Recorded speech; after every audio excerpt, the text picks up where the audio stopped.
Hello everyone, उम्मीद करता हूँ आप सभी लोग स्वस्थ हैं। ये एक बहुत अच्छा सेशन होने वाला है क्योंकि इस सेशन में हम एसएससी एग्जाम्स में आने वाले फ्यूचर क्वेश्चन डिस्कस करने वाले हैं। फ्यूचर क्वेश्चंस का मतलब ये है कि जो टीसीएस है आपका वेंडर जो क्वेश्चन पेपर बनाता है, ठीक है, वो एसएससी के एग्जाम्स का खास साथ और भी बहुत सारे एग्जाम्स कराता है। ठीक है, तो आज के इस सेशन में एक और एग्जाम जो टीसीएस के द्वारा लिया गया था जिसमें पेपर का लेवल बहुत अच्छा रखा गया था वो हम डिस्कस करने वाले हैं। 25 क्वेश्चन होंगे क्वांटिटेटिव एप्टीट्यूड के।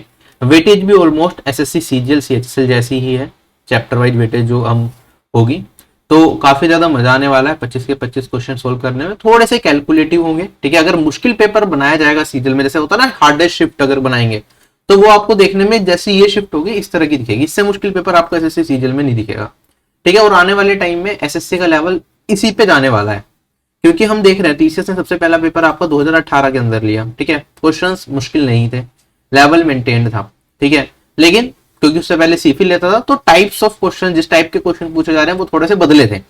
फिर 2018 के बाद 2019 में एग्जाम्स हुए एसएससी के जितने भी हुए, हमने देखा 2019 के एग्जामिनेशंस में भी कुछ नहीं बदला है, टाइप्स थोड़े थोड़े धीरे धीरे टीसीएस बदलता रहा है। लेकिन क्या होता था, किसी पर्टिकुलर क्वेश्चन के अंदर पहले 2 स्टेप में आंसर आता था तो वो 3 स्टेप में आने लग गया, तो पेपर क्या हो गया, कैलकुलेटिव होने लग गया। ऐसा नहीं है बहुत ज्यादा डीप में कंसेप्ट पूछ रहे हैं, कंसेप्ट पता होते हैं लेकिन थोड़ा सा क्वेश्चन कैलकुलेटिव बन जाता है। और ऐसे ही आने वाले टाइम में आप इस तरह के क्वेश्चन जो हम इस सेशन में देखेंगे, इस तरह के आप एग्जाम में मिलेंगे आपको क्वेश्चन। इसमें से कुछ क्वेश्चन ऐसे भी है जो सीजीएल मेंस में बिल्कुल सिमिलर टाइप के पूछे जा चुके हैं, ठीक है। तो जो ये सेशन देखें तो कोशिश करना सारे के सारे 25 के 25 सवाल खुद करके देखना और कमेंट सेक्शन में कमेंट करके बताना कि कितने लोग हैं, आपने 25 में से कितने सवाल खुद कर लिए। मैं यहाँ पे आपको टाइम की बाउंडेशन नहीं दे रहा कि ये कितने मिनट में आपको करना है, टाइमर लगाएगा और कुछ नहीं। मेरा टारगेट बस ये, क्वेश्चन उठाया आपने, स्क्रीन पे क्वेश्चन आएगा, उसे सोल्व करें और आप देखें क्या उसका आंसर निकाल पा रहे हैं या नहीं निकाल पा रहे हैं, ठीक है। इसकी पीडीएफ आपको टेलीग्राम चैनल पे भी मिल जाएगी, वहां पे वीडियो सोल्यूशन के लिंक के साथ, तो वहां से भी देख सकते हैं, ठीक है। बस टारगेट ये है कि आप सोल्व करके देखें। ये देखें, कमेंट सेक्शन में बता देना 25 में से कितने क्वेश्चन आप खुद कर पाए, कौन से क्वेश्चन ऐसे थे जिसका कंसेप्ट ही आपको नहीं पता चला या कंफ्यूज हो गया कि हुए ही नहीं सोल्व, कि कैसे करें, ठीक। उसमें कुछ क्वेश्चन ऐसे भी होंगे जो एग्जाम में अगर आए तो हम टाइमली नहीं कर पाएंगे तो हम उसे छोड़ेंगे भी, ठीक है। बट मैं आपको सारे क्वेश्चंस कराऊंगा, सबका कंसेप्ट बताऊंगा। वीडियो थोड़ी लंबी हो सकती है क्योंकि मुझे ऐसा नहीं है कि जल्दबाजी में आऊं, मैं आपके दिमाग पे प्रेशर बनाऊं, जल्दी जल्दी मन मन में ट्रिक्स लगा के आंसर्स निकाल के चला जाऊं और आपको ना कुछ समझ आए, ना ही आप उसे एग्जाम में यूज कर पाए और आपका कॉन्फिडेंस वो डाउन हो जाए, ऐसा काम नहीं होगा, ठीक है। हाँ, ये है कि बिल्कुल जीरो लेवल से तो मैं नहीं स्टार्ट कर सकता, कुछ बेसिक नॉलेज आपकी होनी चाहिए। आप एग्जाम देने वाले हैं तो चीजें आपने बेसिक से तो सारे टॉपिक्स पढ़े ही होंगे, तो उस हिसाब से थोड़ा सा फास्ट रहेगा, लेकिन बिल्कुल फास्ट भी नहीं होगा, चीजें आपको समझ आ रही होंगी, ये मेरी कोशिश रहेगी, ठीक है। तो स्टार्ट करते हैं। बाकी टेलीग्राम चैनल ज्वाइन नहीं किया तो ज्वाइन कर लो भाई। अब यहां पे देखो मेरे पास सवाल है, a sphere is placed in an inverted hollow conical vessel of base radius 7 centimetre and vertical height 24 centimetre. मेरे पास क्या है, एक कोन है जिसे इन्वर्ट कर दिया, मतलब उल्टा रख दिया, इसके अंदर हमने क्या डाला, एक स्फीयर डाल दिया। जो कोनिकल वेसल है अपना, इसकी हमें रेडियस दे रखी है 7, तो रेडियस कोन की ऐसी होगी, ये अपने पास 7 है, और इसकी हाइट हमें दे रखी है 24। अगर हाइट बनाऊंगा तो यहां से ये परपेंडिकुलर डिस्टेंस जाएगा, ये अपने को 24 दे रखी है। आगे कहता है if the highest point of the sphere is at the level of the base of the cone, जो कोन का ये अपना बेस है ना, ये ठीक है, ऊपर की साइड, ठीक है, इसके ऊपर स्फीयर का हाईएस्ट पॉइंट लाई करता है, तो मतलब ये टच कर रहा है यहां पे। क्या ये चीज क्लियर हो गई? Then what is the ratio of the volume of the sphere to that of the conical vessel, ठीक है। तो हमें बताना है कि रेशियो क्या होगा वॉल्यूम का, स्फीयर का और कोनिकल वेसल का। Volume of sphere ratio volume of conical vessel कैसे सोल्व करेंगे? अगर आप इस फिगर को ऑब्जर्व कर पा रहे हैं, ये 3D में आपके पास फिगर है, अगर मैं इसे सामने से देखता हूं, मतलब इस डायरेक्शन से देखता हूं, इसे पूरे को, जहां पे मैं बैठा हूं मेरे सामने दिख रहा है ये, ठीक है, बिल्कुल फ्रंट व्यू से अगर आप देखेंगे 2D में इस फिगर को बनाऊंगा तो क्या 2D में ये कोन मेरा ट्राइंगल की तरह दिखता है, और कोन क्या होता है मेरा, आइसोसेलेस ट्राइंगल बनता है। आप देखेंगे ये वाली हाइट अपने को 24 दे रखी है, ठीक है, ये 90 डिग्री का एंगल होगा, ये 24 होगा अपना। और आप देखेंगे ये वाली स्लांट हाइट होती है मेरे पास, ये भी स्लांट हाइट होती है। स्लांट हाइट की वैल्यू निकाल सकते हैं, ये 24 है, 90 डिग्री, ये 7 है, तो स्लांट हाइट कितनी होगी अपनी, 25 होगी, 25 के साथ ट्रिपलेट बनेगा, तो ये 25 है। यहां से आप देखेंगे ये वाली दूरी 7 है रेडियस, तो ये वाली दूरी भी 7 होगी। और ये भी मेरे पास क्या होगी, स्लैंट हाइट के बराबर 2D के अंदर 25। तो ये आइसोसेलेस ट्राइंगल बन गया। अब इसके अंदर हम क्या कर रहे हैं, स्फेयर क्या बनेगा, अगर 2D में देखूंगा तो ये सर्कल की तरह बन जाएगा मेरे पास ये। तो क्या ये मेरा इन सर्कल बन के, आप देखो अपर मोस्ट जो लाइन है, बेस है इसका कोन का, इसे टच कर रहा था तो इसे यहाँ पे टच करेगा। बाकी ये जो स्फेयर है लाई करेगा कि कोन के अंदर डाला गया ना, तो एक पॉइंट पे यहाँ पे भी टच करेगा, यहाँ पे भी टच करेगा, तो एक पॉइंट पे ये सर्कल यहाँ पे टच करेगा, एक यहाँ पे। तो ये मेरा क्या बन गया, ये मेरा बन गया इन सर्कल। क्या ये चीज समझ आ गई, अंथा वृत्त बन गया ये मेरा। तो अब मेरे पास एक रिलेशन होता है किसके अंदर, इन रेडियस के और एरिया ऑफ ट्राइंगल के अंदर। वो रिलेशन को यूज करके मैं यहाँ पे इन रेडियस का मान निकाल सकता हूं। अगर इन रेडियस का मान मिल गया तो कोन की वॉल्यूम तो मैं वैसे भी निकाल सकता हूं, रेडियस भी दे रखा, हाइट भी दे रखी है। मेरा टारगेट तो ये था वॉल्यूम ऑफ स्फीयर निकालने के लिए रेडियस का मान निकालो इस स्फीयर का। तो वो जो यहाँ पे रेडियस आएगा वही मेरा इसकी ये रेडियस होगा। अगर रेडियस की वैल्यू मिल गई तो मैं इसकी वॉल्यूम बता सकता हूं। क्वेश्चन समझ आ गया। अब करेंगे कैसे, आपका फॉर्मूला होता है एरिया ऑफ ट्राइंगल किसके बराबर होता है, इन रेडियस इनटू में सेमी पेरीमीटर। अगर इसका सेमी पेरीमीटर निकालूंगा, आप बताओ जल्दी से सेमी पेरीमीटर क्या होगा। ये अगर मेरा आइसोसेलेस ट्राइंगल है, ये 7 है, ये 25 है, ये 25 है, ये 7 है, तो ये 2 बार आ रहा है। चारों को सम कर दूंगा तो पेरीमीटर बनेगा, खाली 7 और 25 को सम करूंगा तो ये सेमी पेरीमीटर बनेगा। 7 जमा 25 कितना हो गया, ये 32 हो गया सेमी पेरीमीटर इनटू में इन रेडियस। एरिया ऑफ ट्राइंगल क्या होता है, half into base into height. आप देखेंगे यहाँ पे बेस कितना है 7 7 14, इसका हाफ करूंगा तो 7 बचेगा, और हाइट कितनी है अपने पास 24। क्या यहां से मेरे पास इन रेडियस निकल गया। आप 8 से काटेंगे, ये 4 जाएगा, ये 3 जाएगा, और इन रेडियस की वैल्यू मेरे पास 7 थी, 21/4 आ गई। अगर इन रेडियस मिल गया तो volume of sphere ratio volume of cone निकाल सकते हैं। वॉल्यूम ऑफ स्फीयर होता है 4/3 पाई आर क्यूब। आर है अपने पास 21/4 इंटू में 21/4 इंटू में 21/4। और वॉल्यूम ऑफ कोन क्या होता है 1/3 पाई आर स्क्वायर एच।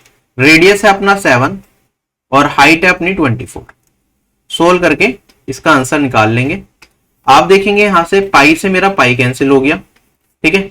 ये 3 से ये 3 खत्म हो गया। 7 से काटूंगा तो ये मेरे पास 3 और 3 बचेगा। इस 3 से इस 24 को काट सकता हूं, ये 8 बचेगा। 4 से ये 4 कैंसिल हो जाएगा। आप देखेंगे 3 इंटू 21 ये 63 बचा। 4 इंटू 4 16 इंटू में 8 करूंगा तो ये 128। 63 रेशियो 128। ये मेरा इस सवाल का उत्तर होगा। क्वेश्चन हो गया खत्म। क्लियर है या नहीं है सबको। चलें आगे। अगला सवाल हमारे पास, अब देखो ये ट्रिग्नोमेट्री का सवाल है, खुद सोल्व करके देखना आप कर पा रहे हो कि इसके आंसर तक पहुंचे या नहीं पहुंचे। सिमिलर सवाल जब मैंने एसएससी सीजीएल 2020 टीयर 2 के क्वेश्चंस आपको कराए थे ट्रिग्नोमेट्री के सारे अभी एक हफ्ते पहले, सिमिलर क्वेश्चन उसमें था। शायद वैल्यूज भी सेम ही थी जहां तक मुझे याद आ रहा है, हो सकता है वैल्यू थोड़ी डिफरेंट हो, बट सिमिलर टाइप मैंने वहां पे करवाया। ठीक है, वही क्वेश्चन आपका ये जिस एग्जाम का मैं करा रहा हूँ इसमें पूछा गया। इसकी पीडीएफ एग्जाम की मैं पहले प्रोवाइड कर चुका हूँ, बाद में फिर से अपलोड कर दूंगा। ठीक है, अब देखो हमें क्या दे रखा है, कोस square theta plus 3 coat square theta plus sine square theta. ये थीटा 0 से 90 के बीच में, हमें 2 cos theta plus 3 sine theta का मान बताना है। अब देखो यहाँ पे ये क्या है, तीनों कोट स्क्वायर है, साइन स्क्वायर है, कोस स्क्वायर है, तो सारे के सारे देखो थीटा 0 से 90 के बीच में जनरली 30, 45 और 60 पे सेटिस्फाई करता है। लेकिन मैं डायरेक्टली नहीं बता सकता कि 30 पे करेगा, 45 पे करेगा या 60 पे करेगा, और कई बार ऐसे केसेस भी हमने देखे हैं कि इनमें से किसी पे भी सेटिस्फाई नहीं करता। जो हम नॉर्मली ट्रिग्नोमेट्री के क्वेश्चंस करते थे उसमें इस तरह के सवालों में हम ये देख लेते थे कि रेशनल किस में बन रहा है। ठीक है, जिस एंगल पे रेशनल वैल्यू बन रही होती थी सारे की वो कर लेते थे हम, क्योंकि हमारे पास सीन क्या होता था, cos square theta plus 2 cos theta plus 3 equal to 0 ऐसा कुछ देता था। तो मैं कहता था यहाँ पे कि ये वाला पार्ट क्या हो जाएगा, अपना रेशनल हो जाएगा एक, तो वो एंगल रख लेंगे और रेशनल से अपना काम चला के डायरेक्टली आंसर आ जाता था हमारा। लेकिन यहाँ पे वो काम नहीं होगा, क्योंकि सारे स्क्वायर में 30 रखो, 45 रखो, 60 रखो, तीनों पे रेशनल वैल्यू मिलेगी मुझे। तो आप या तो एक काम कर सकते हैं, इसे सोल्व करने की कोशिश कर सकते हैं। एग्जाम में सोल्व करने की कोशिश मत करना, मैं इसलिए रिकमेंड कर रहा हूं क्योंकि यहाँ पे देखो कोस और साइन है, कोस और साइन में तो रिलेशन है, लेकिन जब कोट यूज करोगे ना तो ये आपका cos square by sine square बनेगा। फिर से सिंप्लीफाई करोगे साइन स्क्वायर, यहाँ पे साइन की पावर 4 बन जाएगी, तो बहुत ज्यादा कॉम्प्लिकेटेड हो जाएगा। आप इन तीनों को एंगल को एक एक कर बार रख के देख लो, मोस्ट प्रोबेबली आपको तीनों में से किसी एक पे सेटिस्फाई करेगा। जैसे मान लो मैंने थीटा को रखा 30 डिग्री से, शुरुआत करते हैं। थीटा को 30 रखूंगा, कोस 30 की वैल्यू √3/2, स्क्वायर करूंगा तो ये 3/4 हो जाएगा प्लस 3, ये किसके बराबर 3। कोट स्क्वायर 30 तो मेरा 3 हो गया, और यहाँ पे साइन स्क्वायर 30 की वैल्यू हो गई 1/4। अब आप देखेंगे 3 इंटू 3 9 बन जाएगा, और ये तो दोनों 3/4 0.75 प्लस 3, ये तो 9 से कम ही है, तो ये तो ट्रू होगा ही नहीं, क्योंकि राइट हैंड साइड बहुत ज्यादा बड़ी दिख रही है इससे। ठीक है, लॉजिक इस्तेमाल करते जाना, पूरा एक एक करके सोल्व करने की जरूरत नहीं है। थीटा को अपने ने 45 रखा, थीटा को 45 रखा तो कोस स्क्वायर थीटा 1/2 बनेगा प्लस 3, और यहाँ पे 3 कोट स्क्वायर थीटा 1 बनेगा, और यहाँ पे मेरे पास साइन स्क्वायर थीटा क्या बनेगा, ये बनेगा 1/2। आप देखेंगे ये 3 और ये 3/2 है, और यहाँ पे ये 3 6 7/2 बनेगा, इधर तो 9/2 आ रहा है, इधर 7/2, तो ये भी इक्वल नहीं है। तो मोस्ट प्रोबेबली चांसेस हैं कि थीटा मेरा 60 पे सेटिस्फाई कर जाएगा। आप चाहे तो वेरीफाई करके जरूर देखें, नहीं देखना चाहते तो आप पुट करके देख लो, 4 ऑप्शन में आ रहा है, ये नहीं आ रहा, ठीक है। बट दोनों ही केस में अगर मान लो 60 पे भी सेटिस्फाई नहीं करा, बेसिक से सोल्व करना पड़ गया तो दिक्कत हो जाएगी। तो आप पहले वेरीफाई कर लें, फिर इस पे करें सोल्व। थीटा को 60 रखूंगा, cos 60 की वैल्यू अपनी 1/2 होती है, तो ये 1/4 बन जाएगा प्लस 3, और यहाँ पे 3 कोट स्क्वायर 60 की वैल्यू 1/3 होगी, और साइन स्क्वायर 60 की वैल्यू 3/4 होगी। अगर मैं सोल्व करता हूं, ये 4 तिया 12 और एक 13 भाग 4 है, यहाँ पे 3 इंटू 1 भाग 3 रह जाएगा, 1 रह जाएगा मेरे पास, प्लस 3 इंटू 3 भाग 4 9 भाग 4 और 9 13 भाग 4। देखो ये राइट हैंड साइड में भी है, लेफ्ट हैंड साइड में भी है, सेटिस्फाई कर गया, मतलब थीटा 60 पे। अब देखो टाइम कंज्यूमिंग क्वेश्चन, एग्जाम में 2 मिनट लग जाते हैं इस तरह से सारी चीजें वेरीफाई करके सोल्व करने में, समझने में कि क्या दे रखा है। अब थीटा को 60 कर दिया आपने, cos 60 की वैल्यू होती है 1/2, 2 इंटू में 1/2 प्लस 3 साइन 60 की वैल्यू √3/2, तो ये तो 1 आ गया। एलसीएम लूंगा 2 प्लस 3 √3, ये मेरा फाइनल आंसर बचेगा। ऑप्शन नंबर मेरा डी करेक्ट हो गया। चले आगे, पहला क्वेश्चन टाइम कंज्यूमिंग थोड़ा सा था, कुछ लोगों को कॉन्सेप्ट जिन्होंने अच्छे से ज्योमेट्री नहीं पढ़ा वो शायद कर भी नहीं पाए होंगे इस क्वेश्चन को। इस क्वेश्चन में वही है, थोड़ा सा टाइम कंज्यूमिंग हो गया। तीसरा सवाल पार्टनरशिप का, अगेन थोड़ा सा टाइम कंज्यूमिंग सवाल अपने पास, ठीक है। क्वेश्चन में कहता है A B and C entered into a partnership by investing the capitals in the ratio 5:6:4। A B C 3 लोग हैं, पार्टनरशिप में एक बिजनेस स्टार्ट करा और इन्वेस्टमेंट 5:6:4 है। A gets 30% of the total profit for managing the business. A क्या है, working partner रहा है, तो ए को अलग से 30% मिलेगा बिजनेस को मैनेज करने के लिए, ठीक है। आगे कहता है the remaining profit is divided among them in the ratio of their investments. तो बचा हुआ जो प्रॉफिट है वो इनके जो रेशियो है इन्वेस्टमेंट का उसमें बटेगा, तो मतलब 30% ए ले जाएगा अलग से, बाकी ए बी और सी में कितना बचेगा, 100 में से 30 घटाया 70%, तो ये जो 70% है इनके कंबाइंड रेशियो के बराबर हो जाएगा शेयर के। 6 और 4 10 और 5 15 रेशियो, ठीक है। 15 रेशियो अपना 70% प्रॉफिट को रिप्रेजेंट करता है। At the end of the year profit of A was 20,000 more than the sum of profit of B and C. साल के अंत में ए का प्रॉफिट 20,000 ज्यादा था बी और सी के प्रॉफिट से, तो हमें बताना है शेयर ऑफ बी क्या होगा टोटल प्रॉफिट के अंदर, ठीक। अभी ऑप्शंस भी दे रखे हैं, कैसे सोल्व करेंगे इसे हम। आप मुझे एक छोटी सी चीज बताओ, देखो ये मेरे पास 15:70% को रिप्रेजेंट करता है टोटल प्रॉफिट के, ठीक है। मुझे किसके वैल्यू बतानी है, मुझे तो 6 रेशियो का मान बताना है, ये मेरा टारगेट है। तो मैं क्या करता हूं, मैं रेशियो में कन्वर्ट कर लेता हूं इस परसेंटेज को भी। ए का टोटल रेशियो कितना है, 5 रेशियो को यहाँ पे मिल रहा, और ए को 30% अलग से मिल रहा है जब वर्किंग पार्टनर होने की वजह से। तो 30% का अगर मेरे पास यहाँ पे 15 रेशियो 70% को रिप्रेजेंट करता है, तो आप 5 से काट देंगे, 3 रेशियो किसे रिप्रेजेंट करेगा, 14% को, और मेरे को 30% का अगर बताना हो तो 30% किसे रिप्रेजेंट करेगा, 130 रेशियो किसे रिप्रेजेंट करेगा, एक सेकेंड, अपने पास 5 से काटा है, यहाँ पे 3 रेशियो रिप्रेजेंट कर रहा है 70%, 14% को। अपने को 30% बताना है, तो 30% किसके बराबर हो जाएगा, 3/14 इंटू में 30, और ये हो जाएगा 90/14, जिसे मैं 45/7 रेशियो लिख सकता हूं, ठीक है।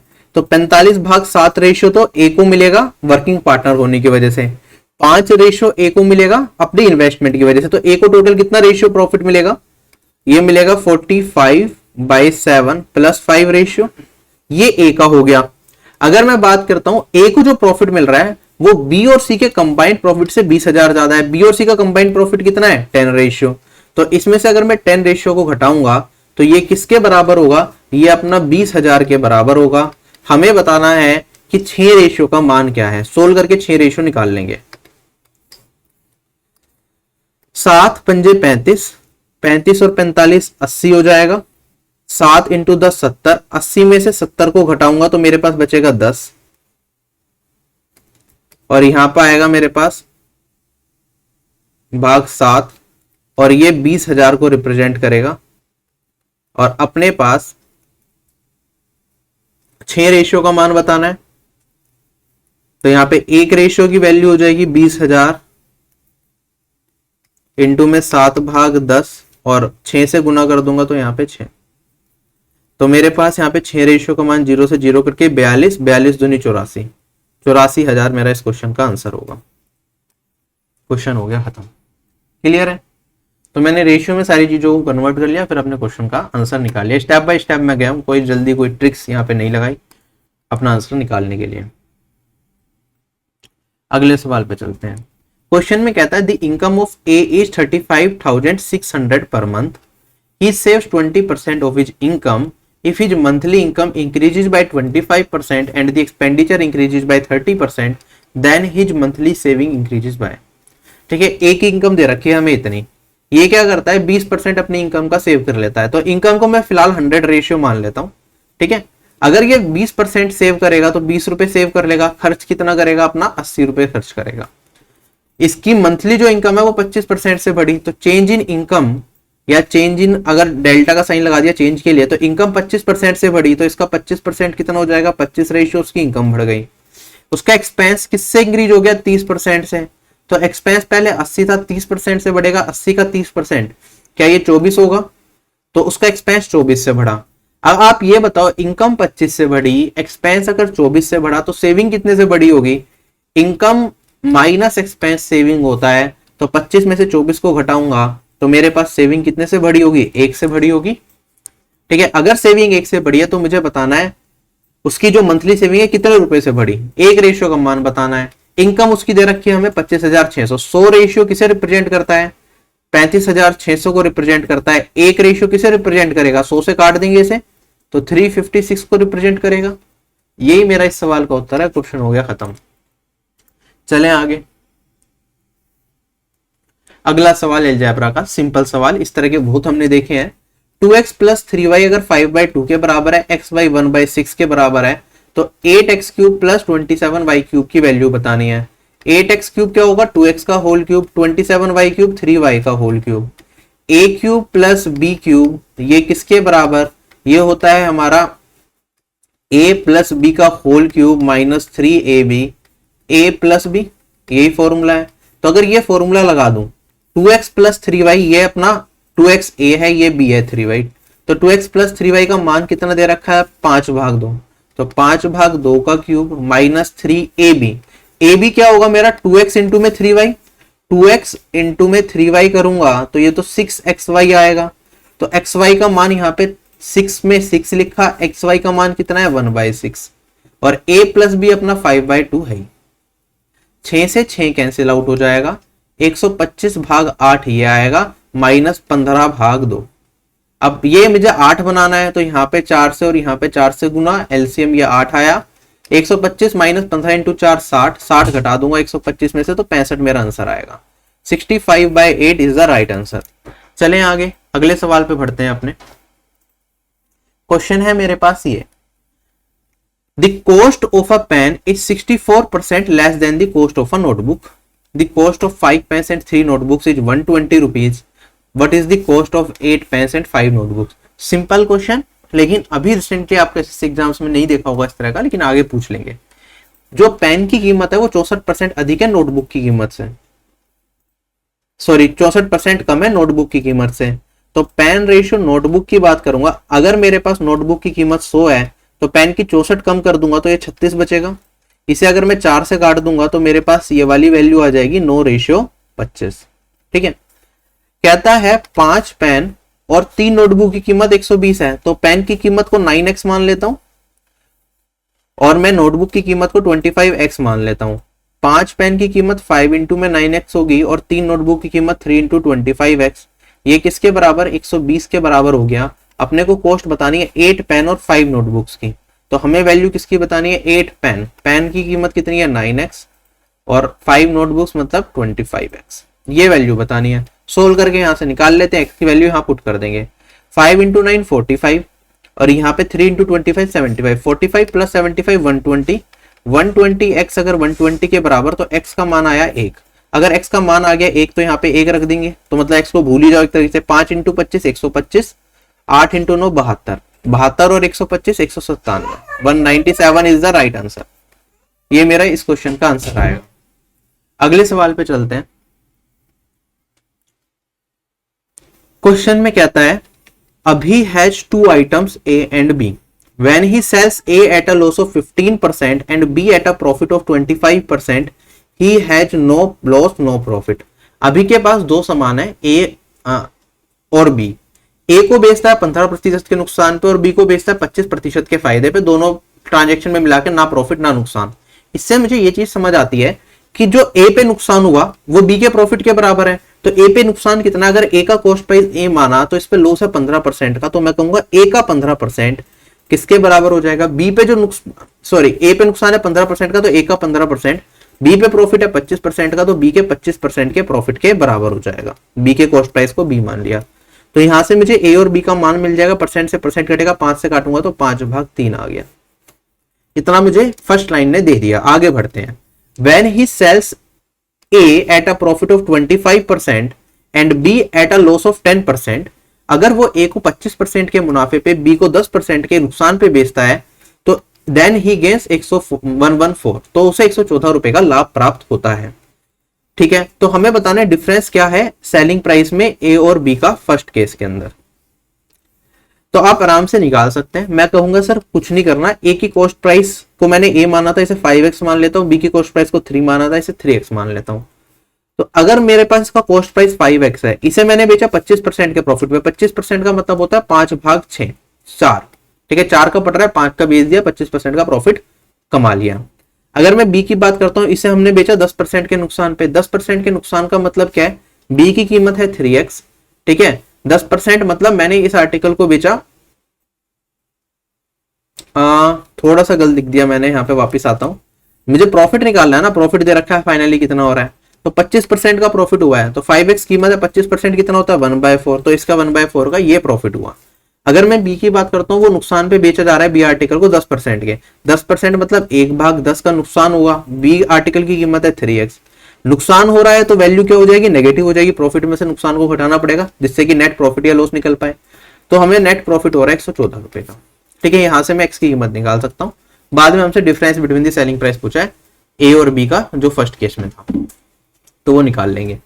सोल्व करूंगा मैं, यहाँ पे देखो 4 और 10 है अपने पास, 4 और 10 का एलसीएम कितना आएगा मेरे पास, 20 आएगा।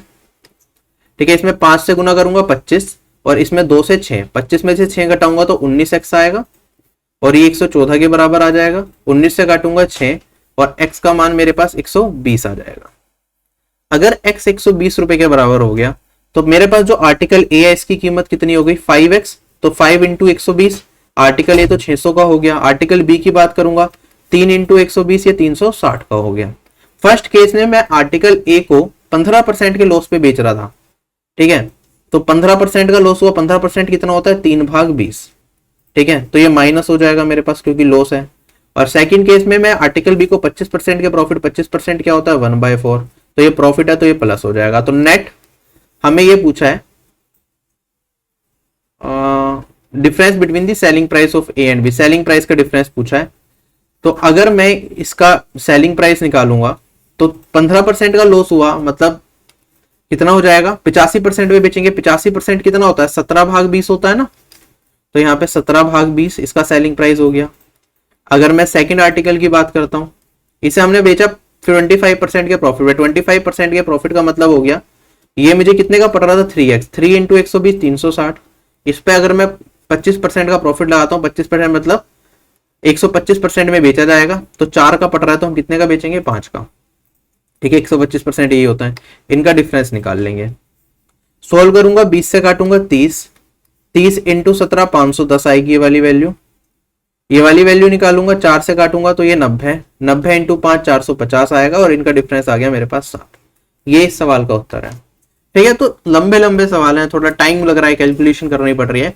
तो फ्यूचर में इस तरह के सवाल एसएससी में काफी देखने को आपको मिलेंगे। ठीक है, ये प्रॉफिट एंड लॉस का अच्छा सवाल था, जिसके कंसेप्ट क्लियर होंगे वही इस तरह के सवाल को कर पाता है। जो रट के गिने चुने टॉपिक्स टाइप्स पढ़े होते हैं उन्हें दिक्कत आती है। ठीक है, कंसेप्ट क्लैरिटी इसलिए कहते हैं बहुत जरूरी है। जैसे ही थोड़ा सा भी हटके थोड़ा सा मुश्किल पेपर बनाया, जिनके कंसेप्ट वीक होते हैं वो फंस जाते हैं। अब देखो अपने पास सवाल है, a motor boat can go 8.4 kilometre downstream and 4.8 kilometre upstream in 1 hour. It can go 17.5 kilometer downstream and 9 kilometer upstream in 2 hours. How much time will it take to go 31.2 kilometer in still water? मेरे पास एक boat है जो 8.4 kilometre downstream और 4.8 kilometre upstream 1 घंटे में जाती है, 17.5 किलोमीटर डाउनस्ट्रीम और 9 किलोमीटर अपस्ट्रीम जाती है 2 घंटे के अंदर। तो कितने टाइम के अंदर ये 31.2 किलोमीटर रुके हुए पानी में जाएगी। ठीक है, डाउन स्ट्रीम स्पीड आपको पता है ये क्या होता है, x प्लस वाई होता है। x क्या होती है, speed of boat in still water, और ये होता है स्पीड ऑफ स्ट्रीम। ऐसी अपस्ट्रीम स्पीड की बात करता हूं तो मैं ये कहता हूं ये होता है x minus y, speed of boat in still water minus speed of stream, पानी के बहाव के खिलाफ क्योंकि जा रही है तो अपस्ट्रीम स्पीड अपनी कम होती है। जनरली हम क्या मान लेते हैं, अगर मैं डाउन स्ट्रीम स्पीड ये मान रहा हूं, अपस्ट्रीम स्पीड ये मान रहा हूं, तो मैं क्या करता हूं, डाउन स्ट्रीम स्पीड को हम लिखते हैं 1/u, 1/v।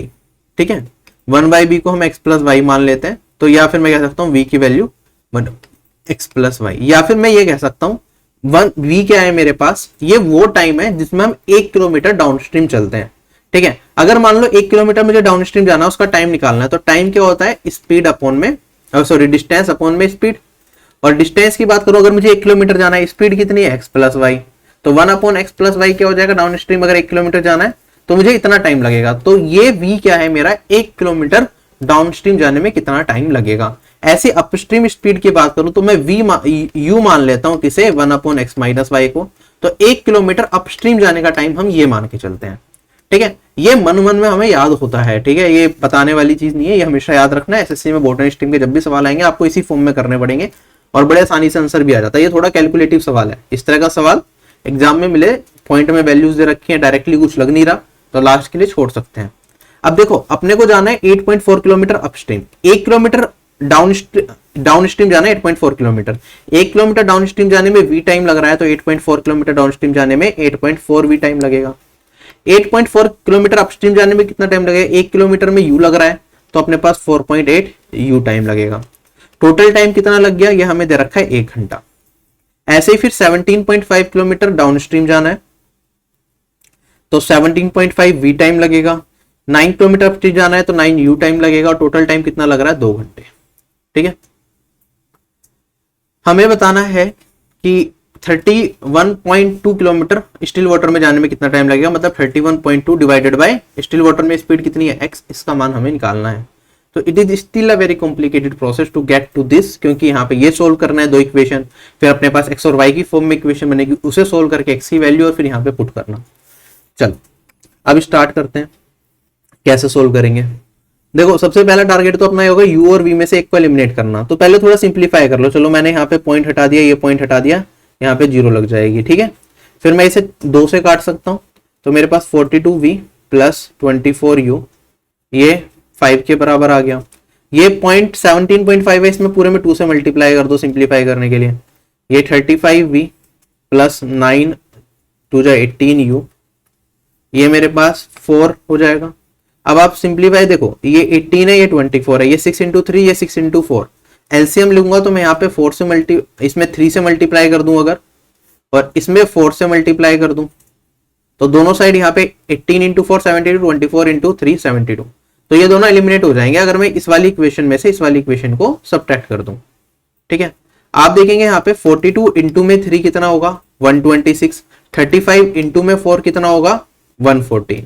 126 minus 140 date is minus 14v आएगा मेरे पास, ये एलिमिनेट हो जाएगा। 15 माइनस 16 ये माइनस 1 आएगा। तो मेरे पास v की वैल्यू कितनी आ गई, 1/14 आ गई। इसी तरह अगर v की वैल्यू 1/14 में फर्स्ट इक्वेशन में रख दूं तो मेरे पास u की वैल्यू निकल जाएगी 42 1/14 प्लस 24u इक्वल्स टू, ये अपना दे रखा है 5, यहां से काटूंगा 3, यहां से काट दूंगा 2 बचेगा, फिर 2 से काटूंगा तो 12u मेरा 1 के बराबर, u की वैल्यू आ जाएगी अपनी 1/12। अब u क्या है और v क्या है, लंबी कैलकुलेशन में फंसे पड़े हैं हम यहाँ पे। अपने पास v है 1/x प्लस वाई, तो ये मेरे पास क्या होगा 1/v निकालूंगा तो 14 आएगा, तो मैं कह सकता हूँ x प्लस वाई 14 हो गया। और ऐसे ही x minus y 1/x minus y क्या होता है u होता है, तो u की जगह 1/x माइनस वाई रखा तो x माइनस वाई 12 बन जाएगा। सोल्व करेंगे, x का मान निकालना है तो आपको पता है इन दोनों इक्वेशन में x क्या होता है, इन दोनों का एवरेज, दोनों को ऐड करके भी निकाल सकते हैं। तो ये आ जाएगा 13 इनकी मिडल वैल्यू। अगर x की वैल्यू 13 आ गई तो 31.2 डिवाइडेड बाई 13 ये हो जाएगा 2.4। This is my answer. समझ आ गया सभी लोगों को? ठीक है, तो ये गेम है। इस तरह का सवाल एग्जाम में 1.5-2 मिनट आपकी खा जाए, कोई बड़ी बात नहीं है। तो क्वेश्चन को पढ़ के देखो, ये रिवीजन में हमेशा इसलिए रिवीजन पे फोकस करता हूँ, रिवीजन से आपको ये पता चलता है कि ये क्वेश्चन क्या शिफ्टिंग मेथड से कर सकते हैं। आपने देखा 8.4 है, ये 4.8 है, इन दोनों का सम करूंगा तो मेरे पास ये 13.2 आएगा। ठीक है, ये 17.5 और 9 है, इन दोनों का सम अलग आ रहा है, तो शिफ्टिंग मेथड हम अवॉइड करेंगे। पहली चीज ये हो गई, तो शिफ्टिंग मेथड से काम नहीं चलेगा मेरा। शिफ्टिंग मेथड जिन लोगों ने पढ़ रखा है उनके लिए है ये। ठीक है, बाकी जो बेसिक से करने वाले हैं वो यहाँ तक समझ गए। ठीक है, बाकी दूसरी चीज आपने देखा कि अगर मुझसे ये पूछ लेता कि बताओ 5 किलोमीटर डाउन स्ट्रीम जाने में कितना टाइम लगेगा, तो आप कहते हैं सर 5v की वैल्यू निकालनी, वो आसानी से निकल जाता है यहाँ से, क्योंकि v निकालता मैं और 5v निकाल लेता। या मुझे कह देते sir 35 kilometre down stream up stream जाने में कितना टाइम लगेगा, वो आसानी से निकल जाता, उसमें कुछ नहीं था। लेकिन अगर स्टिल वाटर में पूछ ले तो हमें टाइम लगेगा सोल्व करने में, क्योंकि हमें x की वैल्यू निकालनी पड़ेगी, स्पीड ऑफ स्ट्रीम, और फिर पूरा सोल्व करना पड़ेगा। तो दिस इज द गेम पूरा का पूरा। तो रिवीजन इसलिए जरूरी होती है कि आप क्वेश्चन को देख के ये बता पाए कि इस क्वेश्चन के अंदर कितना टाइम लगता है। मेन सारा का सारा खेल यही हमारा चल रहा है कि टाइम पता कर पाना। ठीक है, आप कहते हैं ना आर्ट ऑफ स्कीपिंग, वो कहां से आएगा, जब आपको क्वेश्चन को देख के ये पता चल जाए कि उस क्वेश्चन में कितने स्टेप्स लगेंगे, कैसे उसका आंसर आएगा। अगर आपने पढ़ रखा है ये कंसेप्ट, आपने ये इस टाइप के क्वेश्चन किए हुए हैं टाइम एंड वर्क में, तो आप देखते ही पहचान जाएंगे कि थोड़ा टाइम लगाने वाला सवाल है, इसे लास्ट के लिए छोड़ेंगे। हो सकता है कि ये टाइमली हो जाए, हो सकता है, क्योंकि आपने इतना देखा तो आप समझ गए कि 1.5 मिनट तक तो जा सकती है इसमें, और हो सकता है कि 1.5 की अपना 1 मिनट में भी आ जाए आंसर, अगर इजी वैल्यूज है, और मुश्किल वैल्यूज है तो 2 मिनट भी जा सकती है। तो आप रिस्क नहीं लेंगे उस केस में, जब आपको 1.5 मिनट दिख रही है आप लास्ट के लिए ही छोड़ेंगे। समझे इस चीज को? चले आगे। अब हमारे पास ये सवाल है टाइम स्पीड एंड डिस्टेंस का। एक और कहता है a man travels from a point A to B at the speed of 50 kilometre per hour and then further from B to C at 75 kilometre per hour, then he returns from C to A at x kilometre per hour. If the ratio of the distances between A to B and B to C is 2:3 respectively and the average speed of the entire journey is 61 1/49, then what is the value of x। देखो, एक आदमी क्या करता है, पहले a से b तक जाता है, फिर वो b से c तक जाता है, फिर वो c से वापस a तक जाता है। तो ये 3 तरीके से वो एक जर्नी कवर करता है। जो a से b जाता है वो 50 किलोमीटर पर आवर की स्पीड से जाता है यहां तक, b से c जाता है वो 75 किलोमीटर पर आवर की स्पीड से, और जब वो वापस आता है वो वापस आता है आपका x किलोमीटर पर आवर की स्पीड से। आगे कहते हैं कि a टू b और b टू c के बीच में जो दूरी है उनका रेशियो दे रखा है। अगर ये 2 रेशियो डिस्टेंस है तो ये अपना क्या हो जाएगा, ये डिस्टेंस अपना 3 रेशियो हो जाएगा। तो हमें बताना है x की वैल्यू क्या होगी अगर पूरी जर्नी के दौरान average speed 61 11/49 kilometre per our थी। उम्मीद करता हूं सवाल सबको क्लियर है। अब देखो, सवाल समझ आ गया तो इसका सॉल्यूशन भी बड़े आसानी से कर सकते हो। बस ये है कि थोड़ा टाइम आपको ज्यादा लग सकता है बेसिक से इस सवाल को करने में, थोड़ा क्योंकि कैलकुलेटिव वाला पार्ट है कि कैलकुलेशन यहाँ पे लग रही है हमारी। ठीक है, क्योंकि अगर आप इसे भी सिंप्लीफाई करेंगे तो it is a time consuming process इसे सिंप्लीफाई कर पाना। देखो, इस क्वेश्चन को जब मैंने पहली बार देखा कराने से पहले आपको, तो मेरे दिमाग में 2 चीजें आई। मैंने एक तो हो गया कि बिल्कुल बेसिक तरीके से करूं, एक हो गया कि मैंने यहां से लेके, मैंने क्या करा, पहले यहां से लेके यहां तक एवरेज स्पीड निकाल ली। ठीक है, आपको पता है क्योंकि जितना डिस्टेंस यहां से लेके यहां तक है उतना ही वापस आना है। तो मेरे पास जो एवरेज स्पीड यहाँ पे होगी, मान लो यहां से लेके यहां तक की एवरेज स्पीड यू निकाल ली मैंने, वापस आने की एवरेज स्पीड अपनी एक्स दे रखी है, तो वापस आने की अगर एवरेज स्पीड भी मान लेता तो टोटल एवरेज स्पीड कितनी होती मेरी 61 11/49। तो आप कहते हैं 2uv अपॉन में u प्लस v, क्योंकि सेम डिस्टेंस कवर कर रहे हैं, ये फॉर्मूला पढ़ा हुआ है। तो मेरे दिमाग में क्या आया था कि ये फॉर्मूला यूज कर सकते हैं। ठीक है, एक तरीका ये हो गया। दूसरा तरीका क्या है कि मैं टोटल में ही एवरेज स्पीड निकाल लेता हूं। मैं टोटल डिस्टेंस कितना है, एवरेज स्पीड होती है टोटल डिस्टेंस अपॉन में टोटल टाइम। 2 रेशियो यहां से यहां तक है, फिर यहां से यहां तक 3 रेशियो है, और वापस भी मैं कितना होगा 2 और 3 5 रेशियो, तो टोटल कितना 2 2 3 और 5, तो ये 10 रेशियो हो गया मेरे पास total distance divided by total time. तो यहाँ पे ये 10x मान लो, इसे 2x मान लो, इसे 3x मान लो, इसे 5x मान लो। अब मेरे पास अगर वापस मैं बात करता हूँ वापस आने, क्या कहते हैं, ये तो डिस्टेंस हो गया, एवरेज स्पीड डिस्टेंस अपॉन में टाइम होता है, टाइम कितना लगा। पहले मैं 50 किलोमीटर प्रति घंटे की रफ्तार से गया 2x डिस्टेंस, तो 2x डिस्टेंस जाने में 2x बाय 50, फिर मैं 75 किलोमीटर प्रति घंटे की रफ्तार से गया 3x डिस्टेंस, तो ये हो जाएगा 3x बाय 75। फिर मैं क्या गया, ये अच्छा x दे रखा है तो y मान लो यार, इसे क्या हो रहा है ये। फिर मैंने क्या करा, मैं फिर 5y डिस्टेंस कवर करा मैंने किसकी स्पीड से, x किलोमीटर पर आवर की स्पीड से। ये मेरी एवरेज स्पीड आ जाएगी। एवरेज स्पीड कितनी दे रखी है, ये 61 11 49। तो अब इसे सोल्व करना पड़ेगा। 49 1 जा 49, 4 कैरी फॉरवर्ड हो गया, 49 इंटू 6 करूंगा तो ये 344। कैसे करा, 50 इंटू 6 सॉरी 294 आएगा। 50 इंटू 6 करूंगा 300, उसमें से ये एक कम था तो 6 इंटू 1 6 घटाऊंगा तो 294 आएगा अपना। तो यहाँ पे 294 था और 4 पहले से कैरी फॉरवर्ड था तो 298 हो गया। और अपना यहाँ पे 11 और जोड़ना है इसमें ये, तो ये बन जाएगा अपना 3000। तो ये आ गया 3000 डिवाइडेड बाय 49। क्लियर। अब देखो y सब जगह कॉमन है तो y से तो y एलिमिनेट हो जाएगा। तो हमें भी ये भी पता है कि जब हम एवरेज स्पीड की बात करते हैं तो डिस्टेंस मैटर नहीं करता, उसका रेशियो मैटर करता है। रेशियो दे रखा था तो आपको y लिखने की जरूरत नहीं थी। अब मैं आगे सोल्व करूंगा। देखो ये 1/25 बना, ये 1/25 बना, फिर से 3 से काट दूंगा। 1/25 प्लस 1/25 क्या ये 2/25 हो जाएगा। 10 अपॉन में 2/25 प्लस यहाँ पे मेरे पास 5/x है और ये अपना 3000 डिवाइडेड बाय 49 है। इसे सोल्व करके बताना है कि क्या आंसर आएगा, x का मान बताना है। तो क्रॉस मल्टीप्लाई किया जा सकता है यहाँ पे।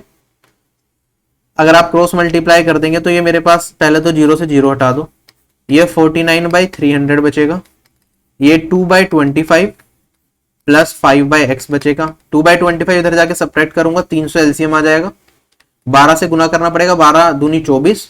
49 में से 24 को घटाऊंगा तो 25 बचेगा और ये 5/x के बराबर आ गया। यहां से काटूंगा 5 से काटूंगा तो ये 60। x का मान कितना आ गया अपना 60।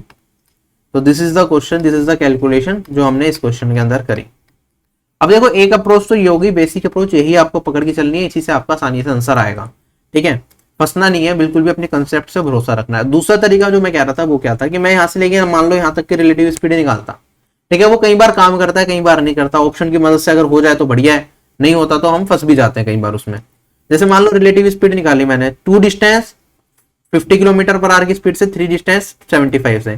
तो यहां से लेके यहां तक की रिलेटिव स्पीड अगर मैं निकालता हूं तो 5 रेशियो डिस्टेंस कवर करा, 2 रेशियो 50 की स्पीड से और बचा हुआ 3 रेशियो 25 की स्पीड से, 75 की स्पीड से। तो मेरे पास यहाँ पे हो गया ये टोटल टाइम, ये टोटल डिस्टेंस है, एवरेज स्पीड 5, 1/25 1/25 2/25 बचेगा तो 2 यहाँ पे और 25 यहाँ पे। तो मेरे पास ये वाली वैल्यू कितनी आ गई 125/2, ये आ गया 62.5। तो मेरे पास जो जाने की स्पीड है A to C ये तो अपनी हो गई 62.5। एवरेज स्पीड पूरी जर्नी की कितनी है, ये है अपने पास पूरी जर्नी की एवरेज स्पीड 61 11/49, मतलब 61 से थोड़ी सी ज्यादा। तो हमारे पास जब जाने की स्पीड 61 से इस वाली वैल्यू से ज्यादा है तो आने की स्पीड इस वाली वैल्यू से क्या होगी, कम होगी, तभी तो एवरेज स्पीड इनके मिडल में कहीं कुछ पड़ रही होगी। जो एवरेज स्पीड होती है, मान लो मैं सेम डिस्टेंस x डिस्टेंस को एक स्पीड से कवर कर रहा हूं a, और सेम x डिस्टेंस को दूसरी स्पीड से कवर कर रहा हूं v से, तो जो मेरे पास जो एवरेज स्पीड होगी वो u और बीच में कहीं रहती है ना। तो अगर मैं बात करता हूं तो ये वाली 62.5 ये उससे थोड़ी सी कम थी, ये वाली वैल्यू कम है एवरेज स्पीड, तो ये वाली वैल्यू और ज्यादा कम होगी क्योंकि इन दोनों के बीच में ये पड़ना है। तो 61 से थोड़ी सी कम वैल्यू होनी चाहिए मेरी जो दूसरी एवरेज स्पीड है। आप देखेंगे ये वाली वैल्यू 61 से ऊपर है, ये भी 61 से ऊपर है, ये भी, तो यही आंसर होगा। ठीक है, एक ये वाला लॉजिक स्ट्राइक कर गया था क्योंकि मैंने इस तरीके से शुरुआत कर दी थी गलती से करने की, जबकि करना यही चाहिए था, बेसिक यही है, यही सही तरीका है करने का। क्योंकि ऑप्शन अगर कुछ हो जाते हैं यहाँ पे 58 दे देता, जो मैंने अभी तरीका बताया काम नहीं करता। ठीक है, तो चीजें समझो, कई बार बाय लक हम कुछ ट्राई करते हैं उससे ऑप्शन से जल्दी हो जाता है। बट बेसिक हमेशा स्ट्रॉन्ग रखने हैं। अब देखो ये वाला सवाल है, ये कितनी बार एसएससी में पूछा जा चुका है। मेरे पास ये 3 नंबर दे रखे हैं, कहता है कि if these 3 numbers are divided by the greatest number m then the remainder in each case is n, what is the value of 2m minus 3n। मेरे पास कहता है कि इन तीनों नंबर को सबसे बड़े नंबर अगर मैं m से डिवाइड करता हूं तो हर केस में रिमाइंडर जो मिलेगा वो n मिलेगा। तो हमें वैल्यू बतानी है 2m माइनस 3n की वैल्यू क्या होगी। तो ग्रेटेस्ट नंबर जिससे डिवाइड करने पे सेम रिमाइंडर मिले वो है हमें m। वो क्या होता है, आप क्या करते हैं, इन दोनों का डिफरेंस निकालते हैं। ये अप्रोच कई बार देखी है हमने। 46 में से अगर 98 को घटाऊंगा तो मेरे पास बचेगा 48। अब 45 की जगह सॉरी उल्टा लिख दिया मैंने, पहले मैं बड़े वाली वैल्यू में से डिफरेंस निकालना होता है हमें, किसका, इन दोनों का डिफरेंस निकालूंगा और इन दोनों का डिफरेंस निकालूंगा। 98 में से 46 घटाया तो मेरे पास बचेगा यहाँ पे 52, और यहाँ पे 53 में से 45 को घटाऊंगा तो मेरे पास बचेगा 8। फिर मैं यहाँ पे 6 8 8 9 में से इसे घटाऊंगा, 89 में से 98 को घटाऊंगा तो मेरे पास वैल्यू क्या बचेगी, 9 में से 8 घटाया तो 1 बचेगा। अब 88 में से 39 को घटा दो तो आपके पास यहाँ पे 49 बचेगा, और यहाँ पे अपना 6 में से 5 घटाऊंगा तो 1 बचेगा। तो हमारे पास दो ये वैल्यू जाए, इनका डिफरेंस। अब जो इन दोनों का HCF होता है वो वैल्यू होती है जिससे डिवाइड करके इन तीनों केसेस में हमें सेम रिमाइंडर मिलता है। ये कंसेप्ट हम एलसीएम और HCF के अंदर पढ़ते हैं। अब इन दोनों का अगर आपको HCF निकालना है तो कुछ काम नहीं करना होता, उसके लिए आप क्या करें, यहाँ पे देखो, या तो आप लॉजिकली सोचेंगे कौन सी वैल्यू है जिससे ये दोनों की दोनों वैल्यूज कट सकती है, ठीक है। उसके लिए आप देखेंगे जैसे ये 2 का मल्टीपल है, ठीक है, ये 2 का भी का है और 52 4 से भी करता है, 4 का भी मल्टीपल है। ये ओड वैल्यू है तो ये 4 से नहीं कटेगा, ठीक है। तो मेरे पास एक जो भी इसके फैक्टर्स होंगे उसमें 4 वाला फैक्टर एलिमिनेट करना पड़ेगा मुझे HCF तक पहुंचने के लिए। अगर मैं इसे 4 से डिवाइड कर दूं इस वाली वैल्यू को तो मेरे पास ये आएगा 213, ठीक है। तो 213 हो सकता है कि इन दोनों में कॉमन फैक्टर आ जाए। 213 इंटू 4 ये है मेरे पास, क्या ये 213 से कट रहा है, आप इसे काट के देखो 213 से। मेरे पास यहाँ पे ये पहले तो डायरेक्टली 7 टाइम्स आ रहा है क्या, बिल्कुल 7 टाइम्स कट रहा है, ठीक है। तो 213 मेरा क्या आ जाएगा, इनका HCF आ जाएगा। ठीक है, थोड़ा मैंने फास्ट अप्रोच यूज करी है, वरना HCF निकालने के लिए आपके पास और भी मेथड्स है। आप इनका रेशियो मेथड यूज कर सकते हो, काट काट के देखते रहो। वरना आपको अगर HCF निकालना है और फंस रहे हो, फिर भी एकदम ऐसे नहीं सोच पा रहे, तो 852 रखा, 1491 रखा, इसे यहाँ से 1 से काटूंगा, डिवाइड करते रहेंगे जब तक हमारा रिमाइंडर 0 नहीं बचता। 852 यहाँ पे रखूंगा मैं, मेरे पास यहाँ पे 9 आएगा, यहाँ पे 3 आएगा और यहाँ पे अपना 6 आएगा।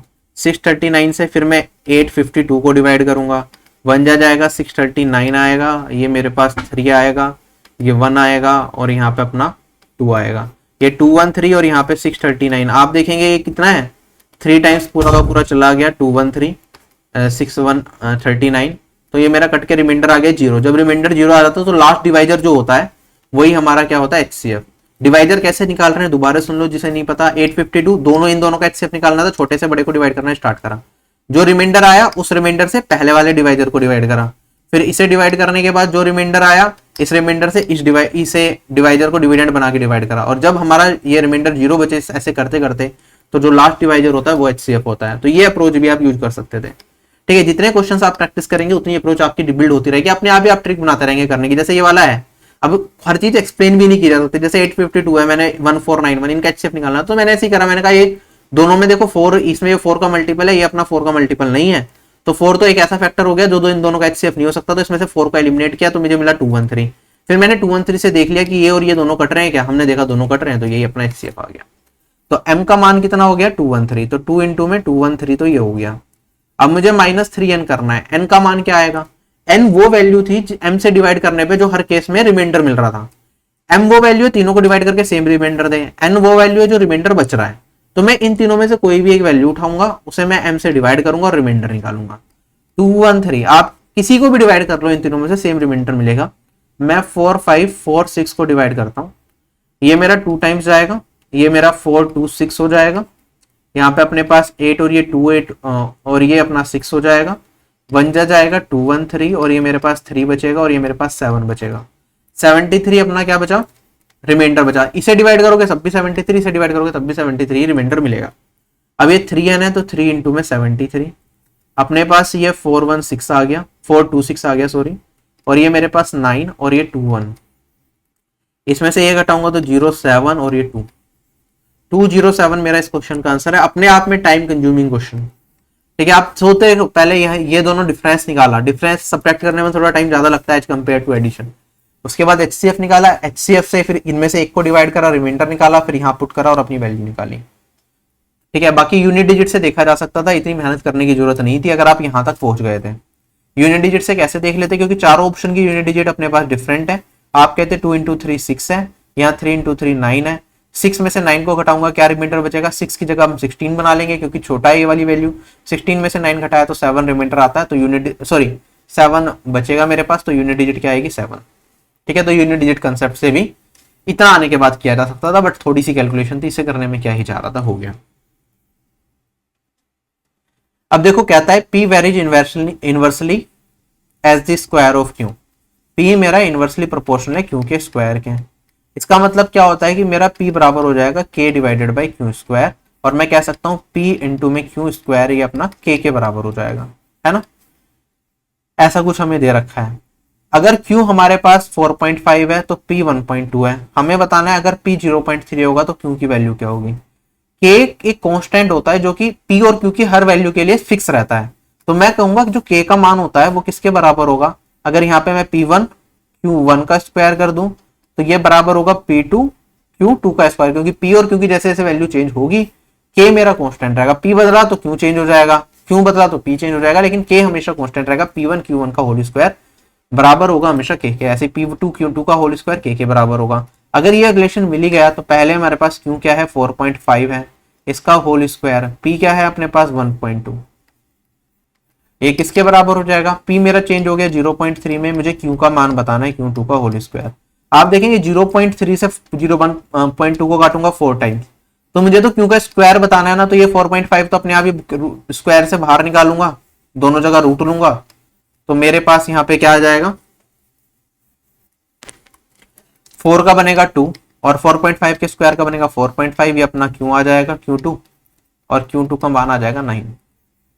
क्वेश्चन हो गया खत्म। उम्मीद कर रहा हूँ इस सेशन में मजा आ रहा है आपको, कुछ अच्छे सवाल देखने को मिल रहे हैं। अब देखो एक और बेहतरीन सवाल हमारे पास DI का, ठीक है। SSC में अभी तक इस लेवल का DI थोड़ा नहीं पूछा, परसेंटेज वाला, ठीक है, थोड़ा लेवल अच्छा है, ध्यान से समझेंगे, समझ आ गया एक बार तो फिर इस तरह के सवाल को टाइमली कर पाओगे, ठीक है। अब देखो अपने पास क्या दे रखा है, study the given graph and answer the question that follows. Percent profit earned by companies A and B in 2017 and 2018। Company एक A है मेरे पास जो कि ब्लू से दिखा रखा है, और एक कंपनी B है जो अपने B से दिखा रखा है, ठीक है। यहां पे परसेंटेज प्रॉफिट दिखा रखा है कंपनीज का कितना होगा, ठीक है।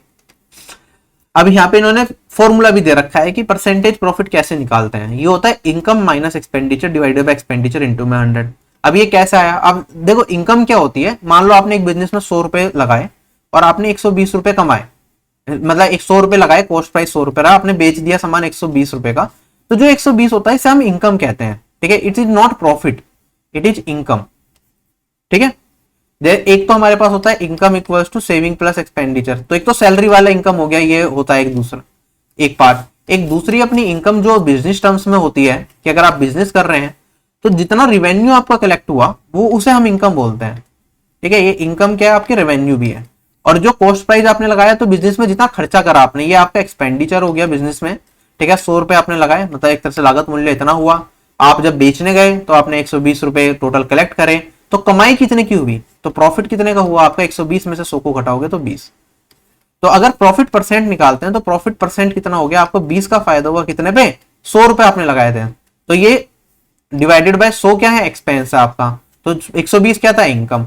इनकम में से एक्सपेंस को हटाया तो ये आपका आया प्रॉफिट।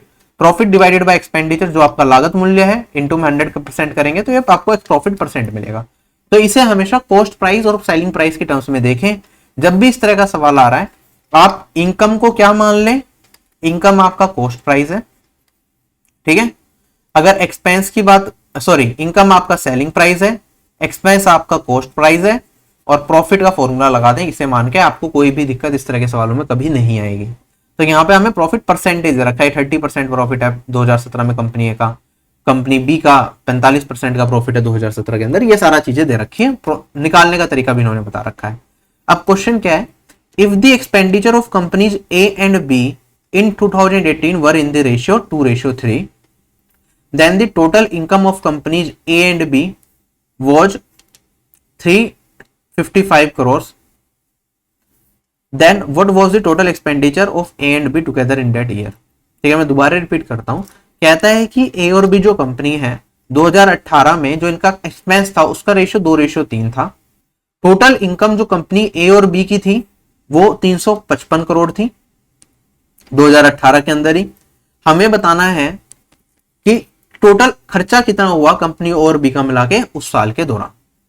तो सोल्व करते हैं। सबसे पहले तो आप ये बताओ 2018 पे आ गया, कंपनी ए है अपने पास ब्लू वाली 45%, प्रॉफिट 45% का हुआ।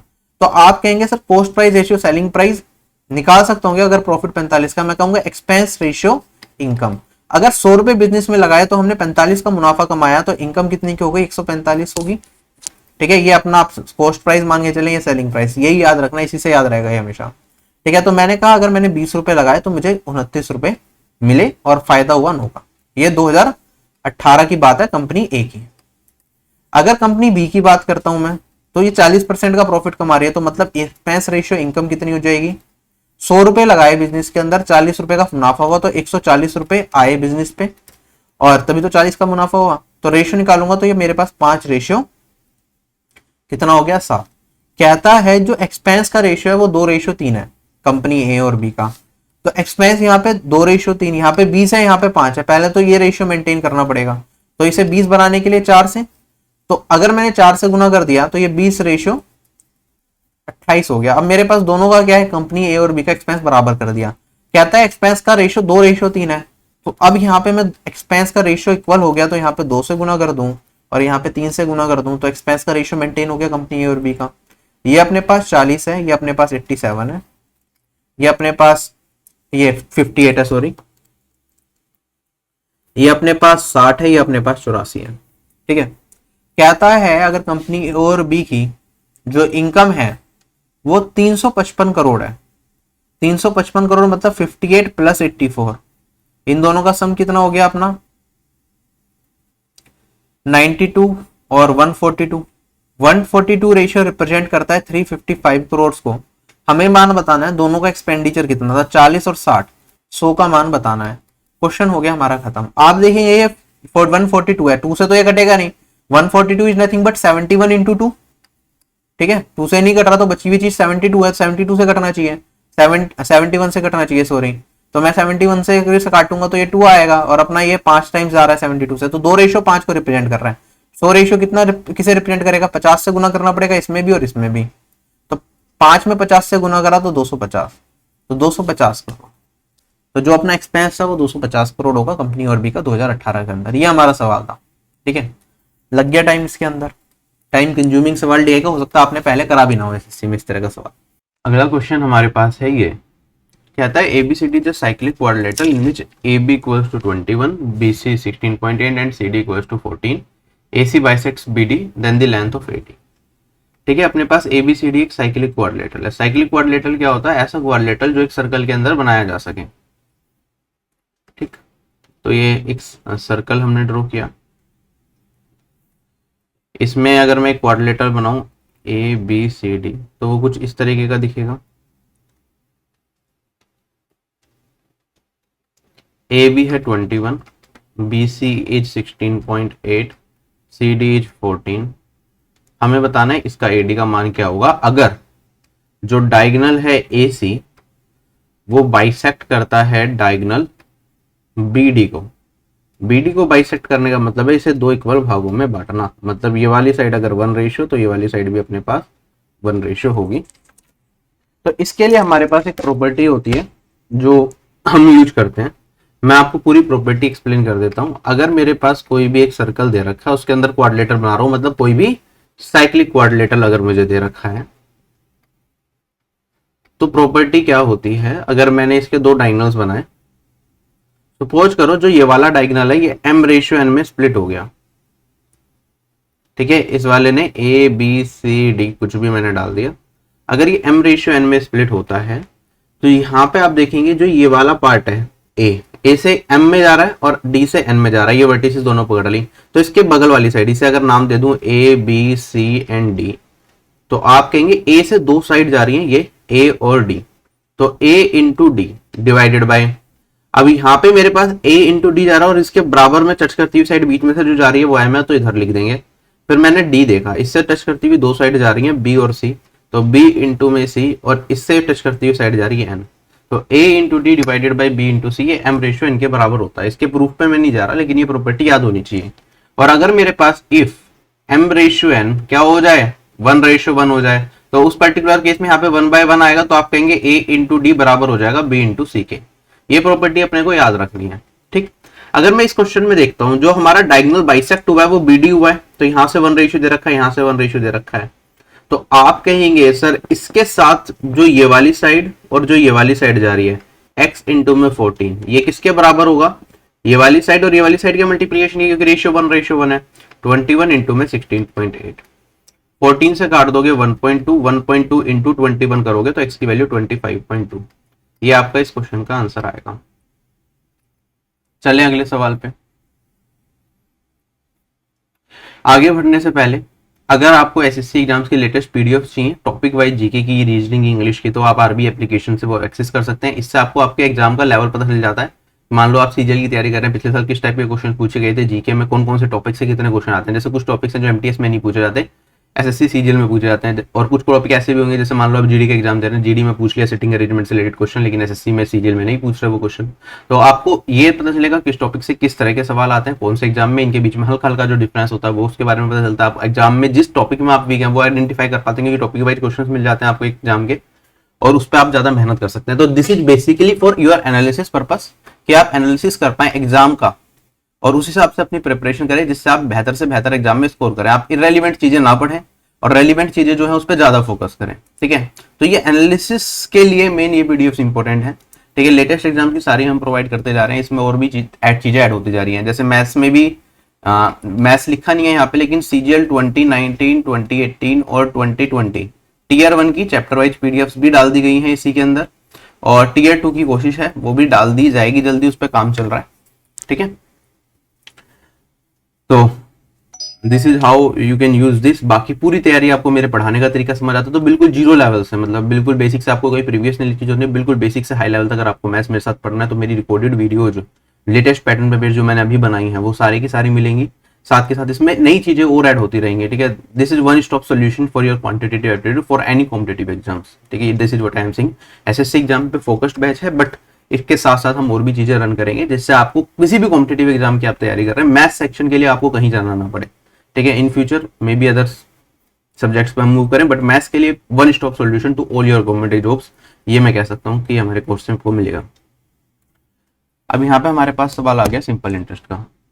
क्वेश्चन में कहता है a certain sum invested at certain rate percent per annum at simple interest for 3 1/2 years amounts to rupees 16,160 and amounts to rupees 20,000 in 7 1/2 years at the same rate at simple interest। मेरे पास कुछ पैसे हैं, मैंने कुछ ब्याज प्रतिशत की दर से साधारण ब्याज पे लगाए, 3.5 साल के बाद जो अमाउंट बना वो बना 16,160, और वही प्रिंसिपल सेम रेट पे ही 7.5 साल के अंदर बना 20,000। हमें बताना है सिंपल इंटरेस्ट साधारण ब्याज क्या होगा सेम सम पे, अगर मैं रेट को क्या कर दूं डबल कर दूं और टाइम को क्या कर दूं 3/5 years।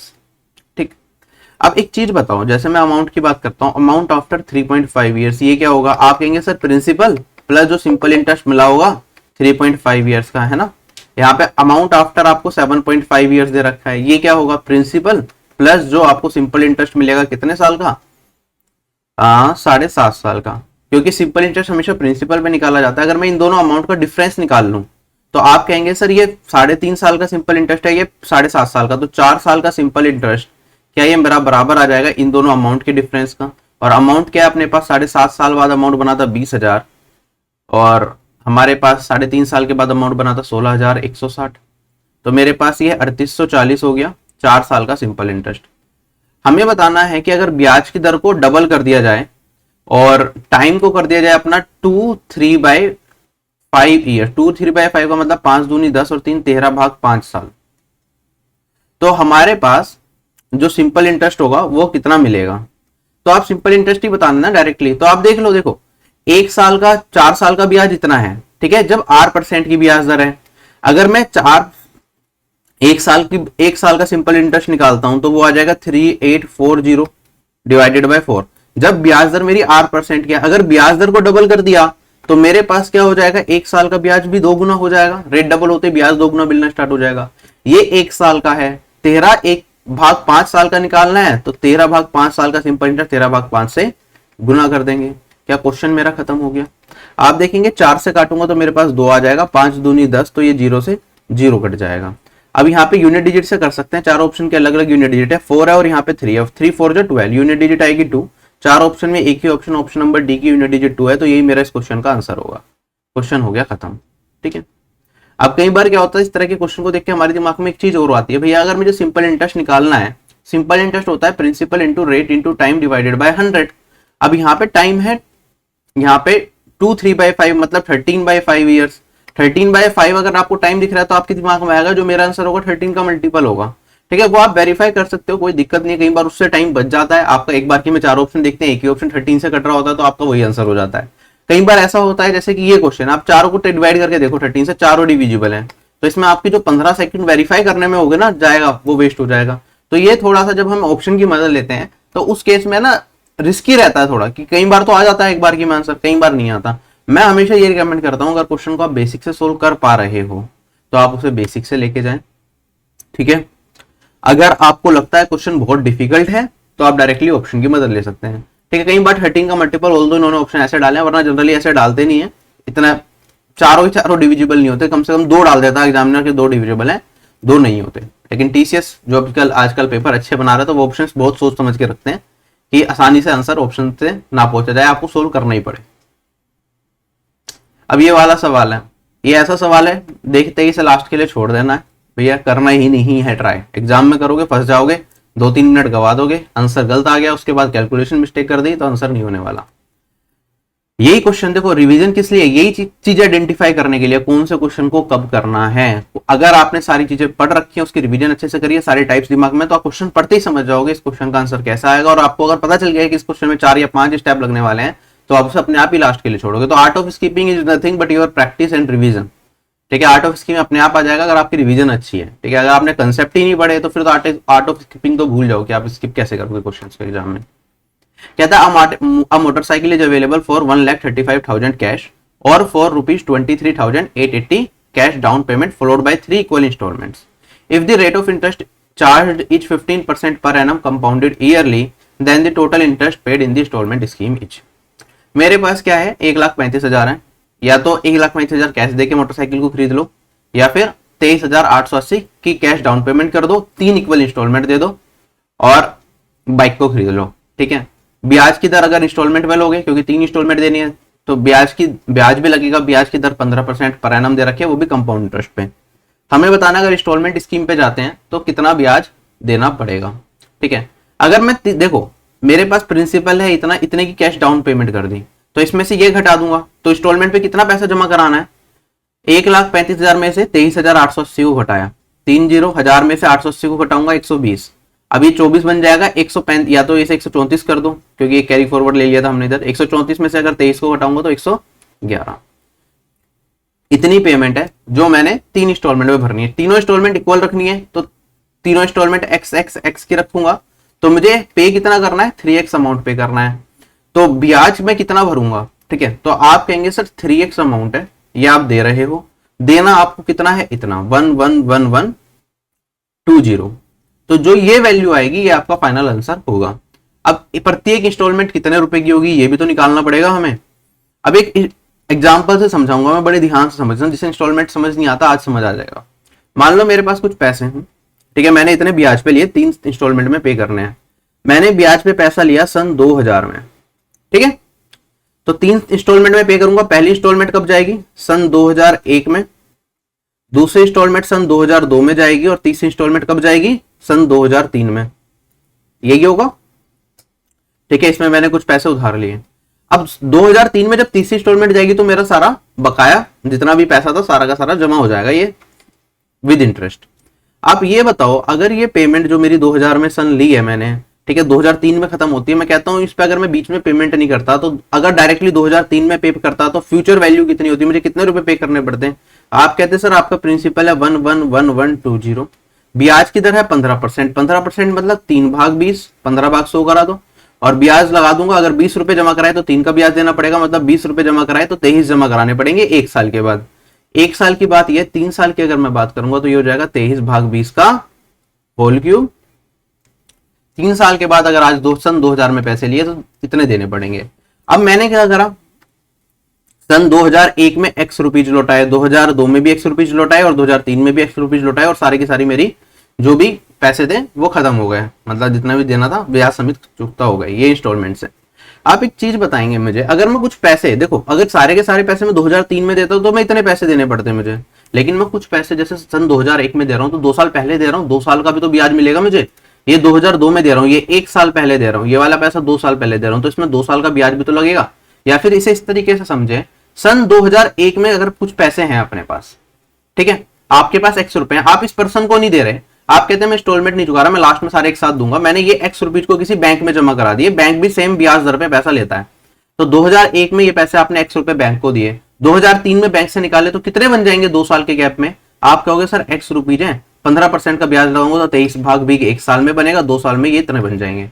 तो सन 2003 के अंदर जो ये 2001 में x वैल्यू इंस्टॉलमेंट हमने पे करी है, इसका एक्चुअल जो अमाउंट बनेगा फ्यूचर वैल्यू वो 23/20 स्क्वायर बन जाएगा। ऐसे ही मैं कहता हूं सन 2002 में जो पैसा मुझे x से देना था वो मैंने क्या करा, किसी बैंक में जमा कराया, अब मेरे पास 1 साल के बाद बैंक से निकालूंगा अगर मैं पैसा, तो वो कितना बन जाएगा x, और 23/20 15% का ब्याज समित मिलेगा।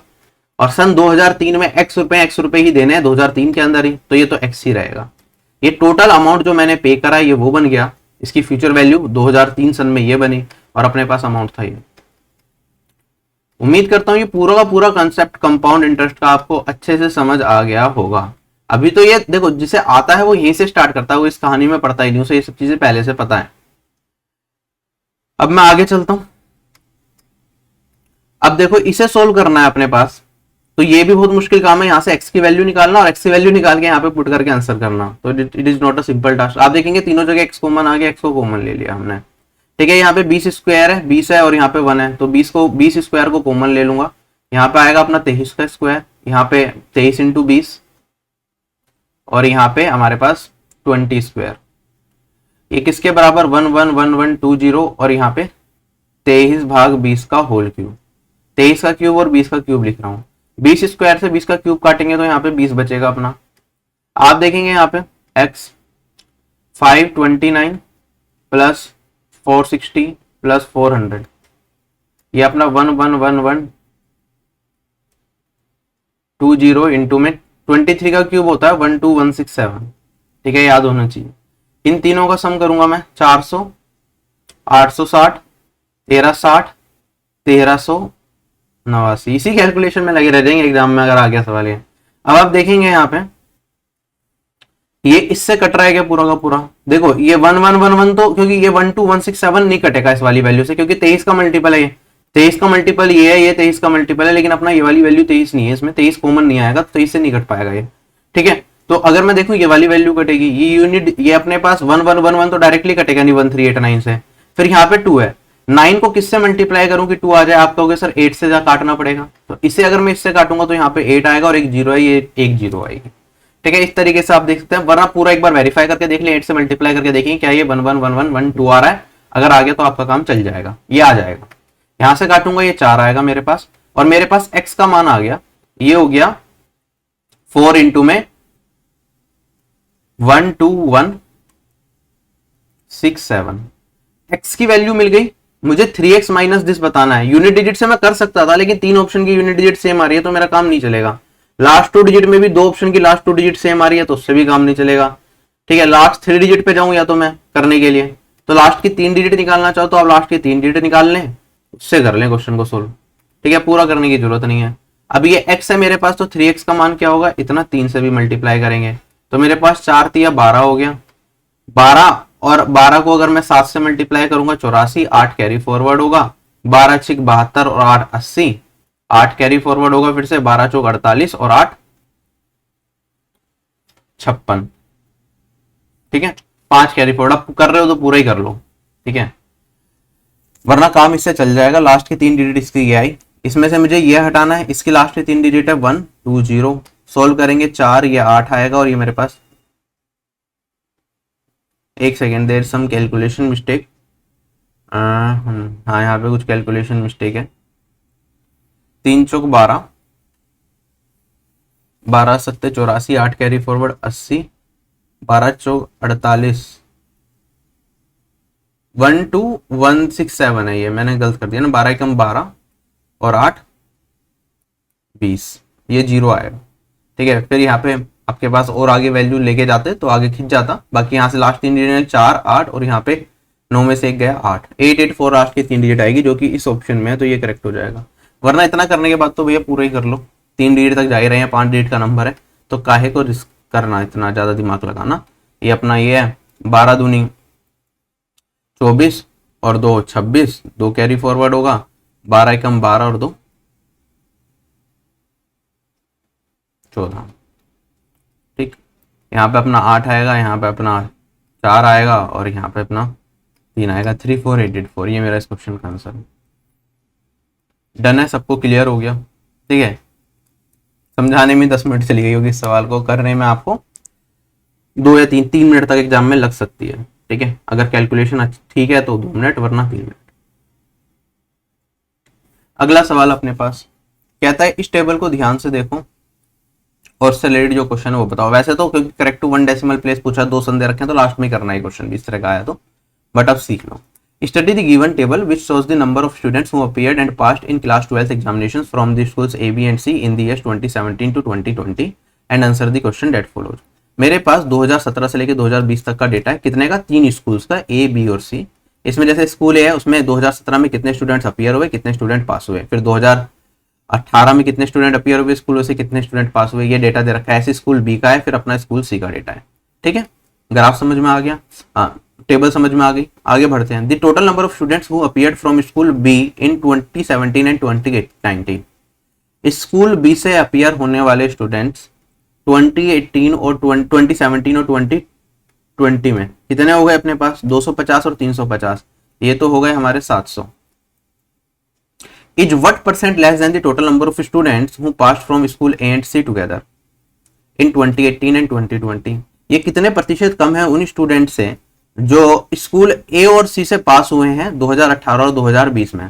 तो 2018 में 240, 2020 में 270 स्कूल ए से, स्कूल सी से 250 और 340। इन सब का सम करेंगे अगर हम, 240 270 510 760 और यहाँ पे 800 1100।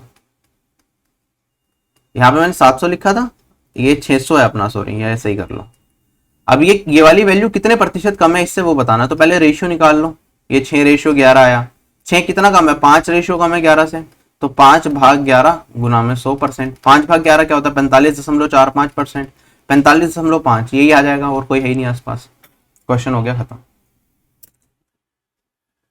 अगला सवाल अपने पास, क्वेश्चन में कहता है cylindrical bucket of radius 21 centimetre and height 24 centimetre is full of water. The water is emptied into a rectangular tub of length 66 centimetre and breadth x centimetre. If the height of the tub rises by 12 centimetre then what is the value of x। मेरे पास एक cylinder है जिसका radius अपने को 21 दे रखा है और इसकी हाइट 24 दे रखी है। ये पूरा का पूरा अपना पानी से भरा हुआ है। ठीक है, इसके जो कंटेंट है वो सारा का सारा हमें क्या करना है? एक रेक्टेंगुलर टब में एम्प्टी करना है। Rectangular tub is nothing but cuboid.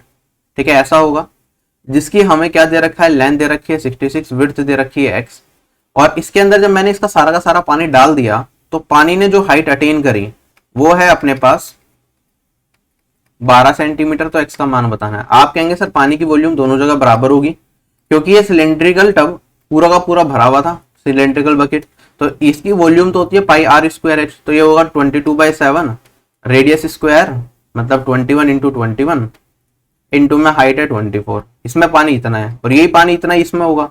ये क्यूबॉइड है तो length into breadth into height volume होती है, तो 66 इंटू में x इंटू में 12, सोल्व करके आंसर बताएंगे। आप देखेंगे 12 22 से काटूंगा 3, 3 से काटूंगा 7, 7 से ये 7 कट जाएगा, 12 से काटूंगा तो ये 2, 21 दूनी 42। This is the value of x. आसान क्वेश्चन था, क्वेश्चन हो गया खत्म। अगला सवाल टाइम एंड वर्क का करें, एक बार ट्राई रीड करें क्वेश्चन को।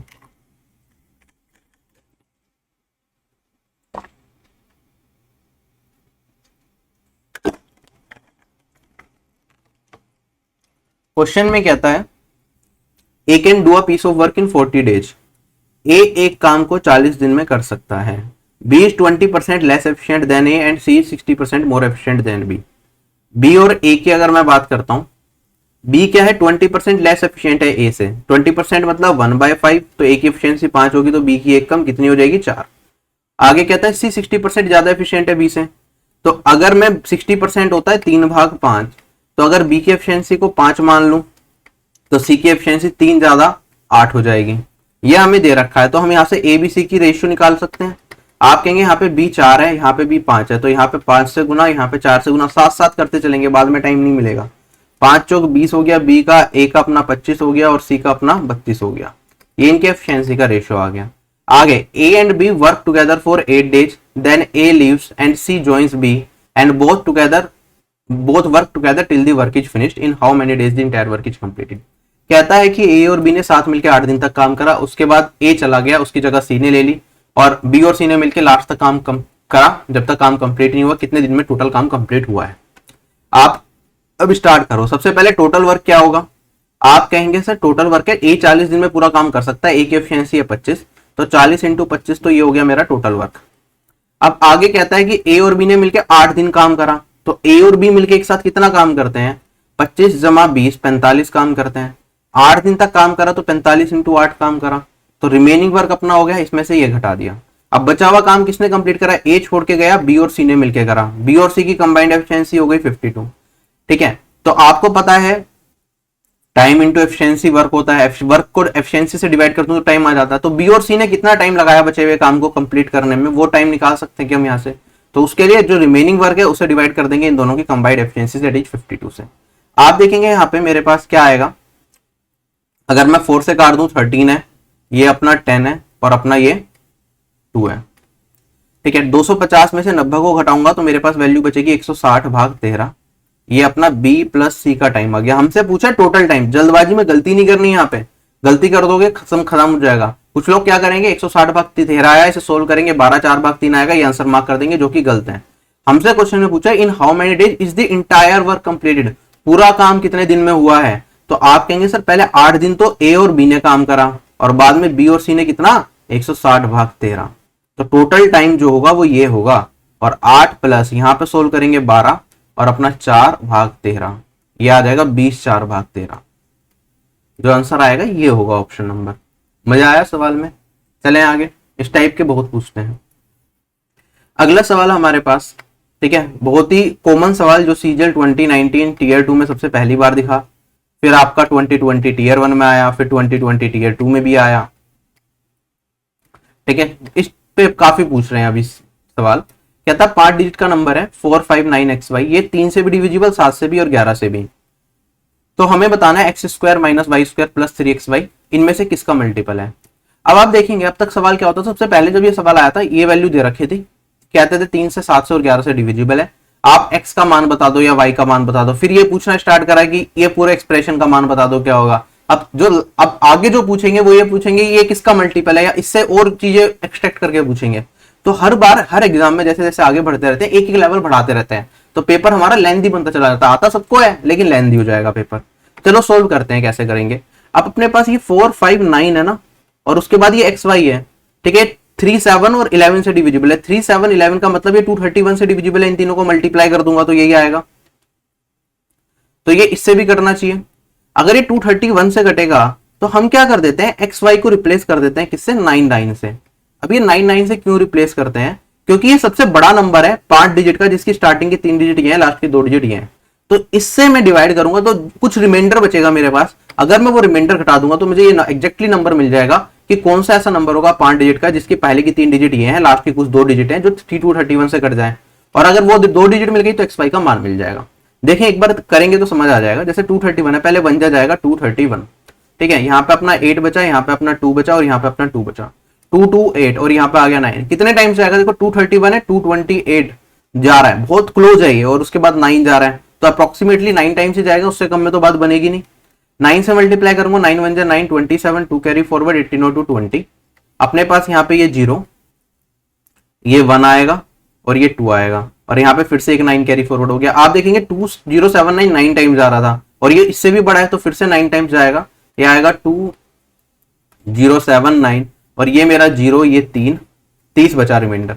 अगर रिमाइंडर 30 बचा तो मतलब इस नंबर में से 30 घटा दूंगा तो ये नंबर 231 से डिविजिबल, तो मेरा नंबर क्या होगा 45999 माइनस 30, ये होगा मेरे पास 45969। ये नंबर डिविजिबल है 231 से, और हमारे पास नंबर था 459xy, तो ये x है और अपना ये y है।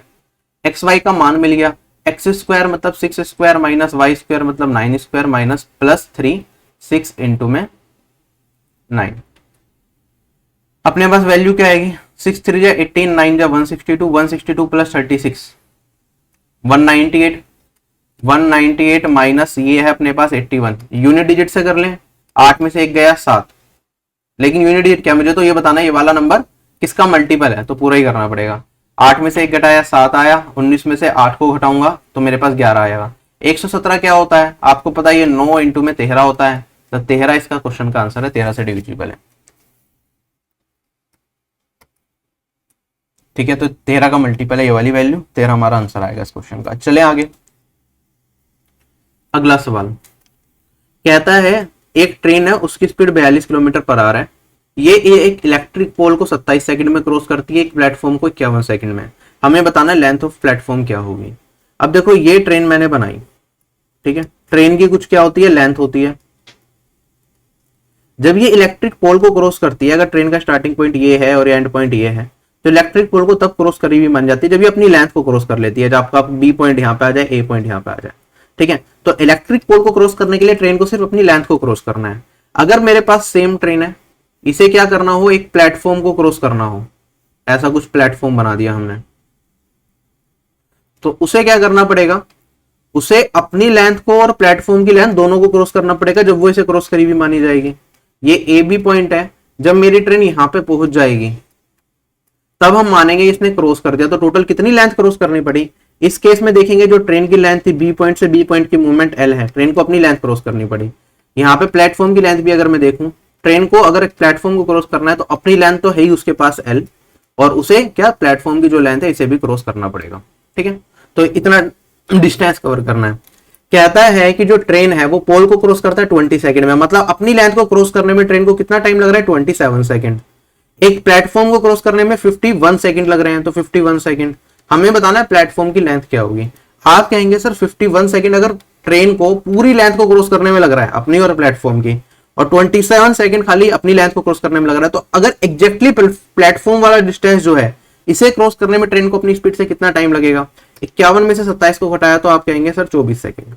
तो मेरे पास ट्रेन की स्पीड दे रखी है 42, ठीक है, 24 सेकंड इसे क्रॉस करने में लग रही है, प्लेटफॉर्म की लेंथ निकाल लेंगे। स्पीड इंटू टाइम होता है अपना डिस्टेंस, स्पीड है 42, किलोमीटर पर आवर में कन्वर्ट करूंगा तो 18 भाग 5 करना पड़ेगा, 5 भाग 18 सॉरी, मीटर पर सेकंड में कन्वर्ट करने के लिए किलोमीटर पर आवर को, और इंटू में 24, ये मेरा डिस्टेंस दे देगा मीटर में। 6 से काटूंगा 4, यहां से काटूंगा 3, 3 से काटूंगा 14, 14 इंटू 5 70 इंटू 4 280, ये इस क्वेश्चन का उत्तर है, ठीक है। ये सारी कहानी सिर्फ समझाने के लिए थी, एग्जाम में सिर्फ आपको इतना पोर्शन करना था जो नीचे लिखा है मैंने। अगला सवाल,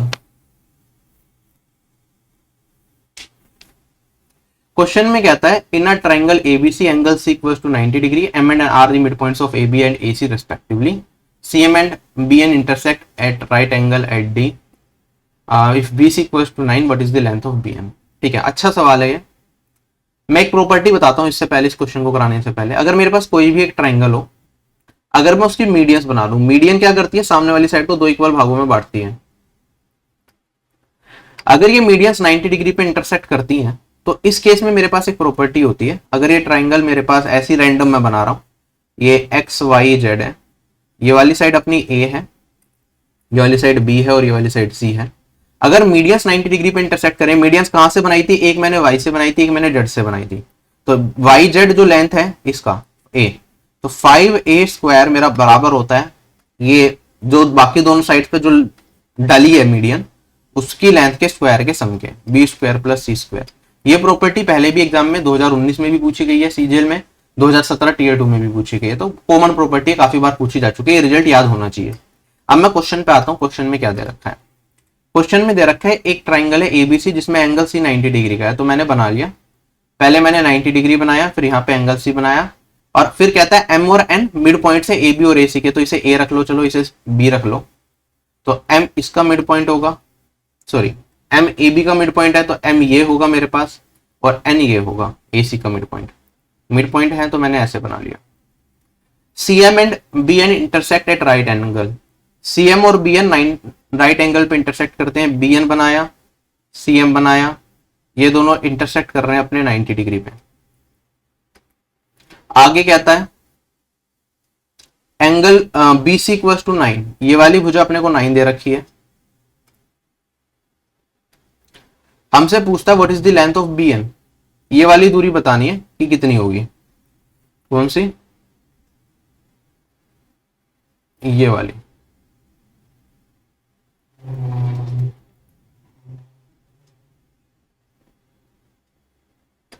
अब देखो ये वाली दूरी निकालने के लिए हमें क्या करना पड़ेगा, कुछ चीजें आपको दिख रही होंगी कि आपने कहा सर ये राइट एंगल ट्राइंगल है, ये वाला बी एन सी, ये वाली लेंथ दे रखी है, अगर ये वाली लेंथ मुझे मिल गई तो मेरा काम चल जाएगा, है ना। तो मुझे एक्स का मान निकाल लूं तो हो गया काम। अभी एक्स का मान कैसे निकालेंगे, अभी ये देखो जो मीडियंस है वो 90 डिग्री पे इंटरसेक्ट कर रहे हैं, तो प्रॉपर्टी लगा देंगे। अब मीडियंस कहां से जा रही हैं, एक सी से जा रही है मेरी मीडियन और एक बी से जा रही है ना। तो मैं कहूंगा ये 9 है, तो 5 × 9 का स्क्वायर, ये किसके बराबर होगा, जो ये वाली साइड और ये वाली साइड, इनके स्क्वायर के सम के। इस वाली साइड को अगर मैं बी मान लूं और इस वाली साइड को ए मान लूं, तो आप कहेंगे सर b² प्लस a² होगा, है ना, डन है। अगर मैं पाइथागोरस थ्योरम लगाऊं तो आप देखेंगे 9² किसके बराबर होगा मेरे पास, ये हाइपोटेनियस है, ये परपेंडिकुलर है, तो ये b² माइनस a² भी होगा। एबीसी ट्राइंगल में पाइथागोरस थ्योरम लगा दी। अगर मुझे किसकी वैल्यू चाहिए, मुझे x का मान चाहिए। x क्या है, x तो अपना a/2 है, इस वाली साइड का आधा है क्योंकि ये मिड पॉइंट दे रखा है, तो a/2 निकालना है। तो मुझे b से कोई मतलब नहीं है, तो b को हटा देंगे, पहली इक्वेशन में से दूसरी इक्वेशन को क्या कर देंगे, सबट्रैक्ट। तो मेरे पास यहाँ पे 2a² आ जाएगा, 5 × 9², 9², इसमें से एक हटाऊंगा तो 4 × 9² बचेगा, 2 से काट दूंगा तो मेरे पास ये 2 बचेगा, और मेरे पास a का मान क्या आ जाएगा, रूट लगाऊंगा तो 9² का 9 बचेगा, 2 का √2 बन जाएगा। और अगर a 9√2 है तो a/2 अपना कितना आ जाएगा, 9/√2 आ जाएगा। अब इस इक्वेशन में कौन से ट्राइंगल के अंदर,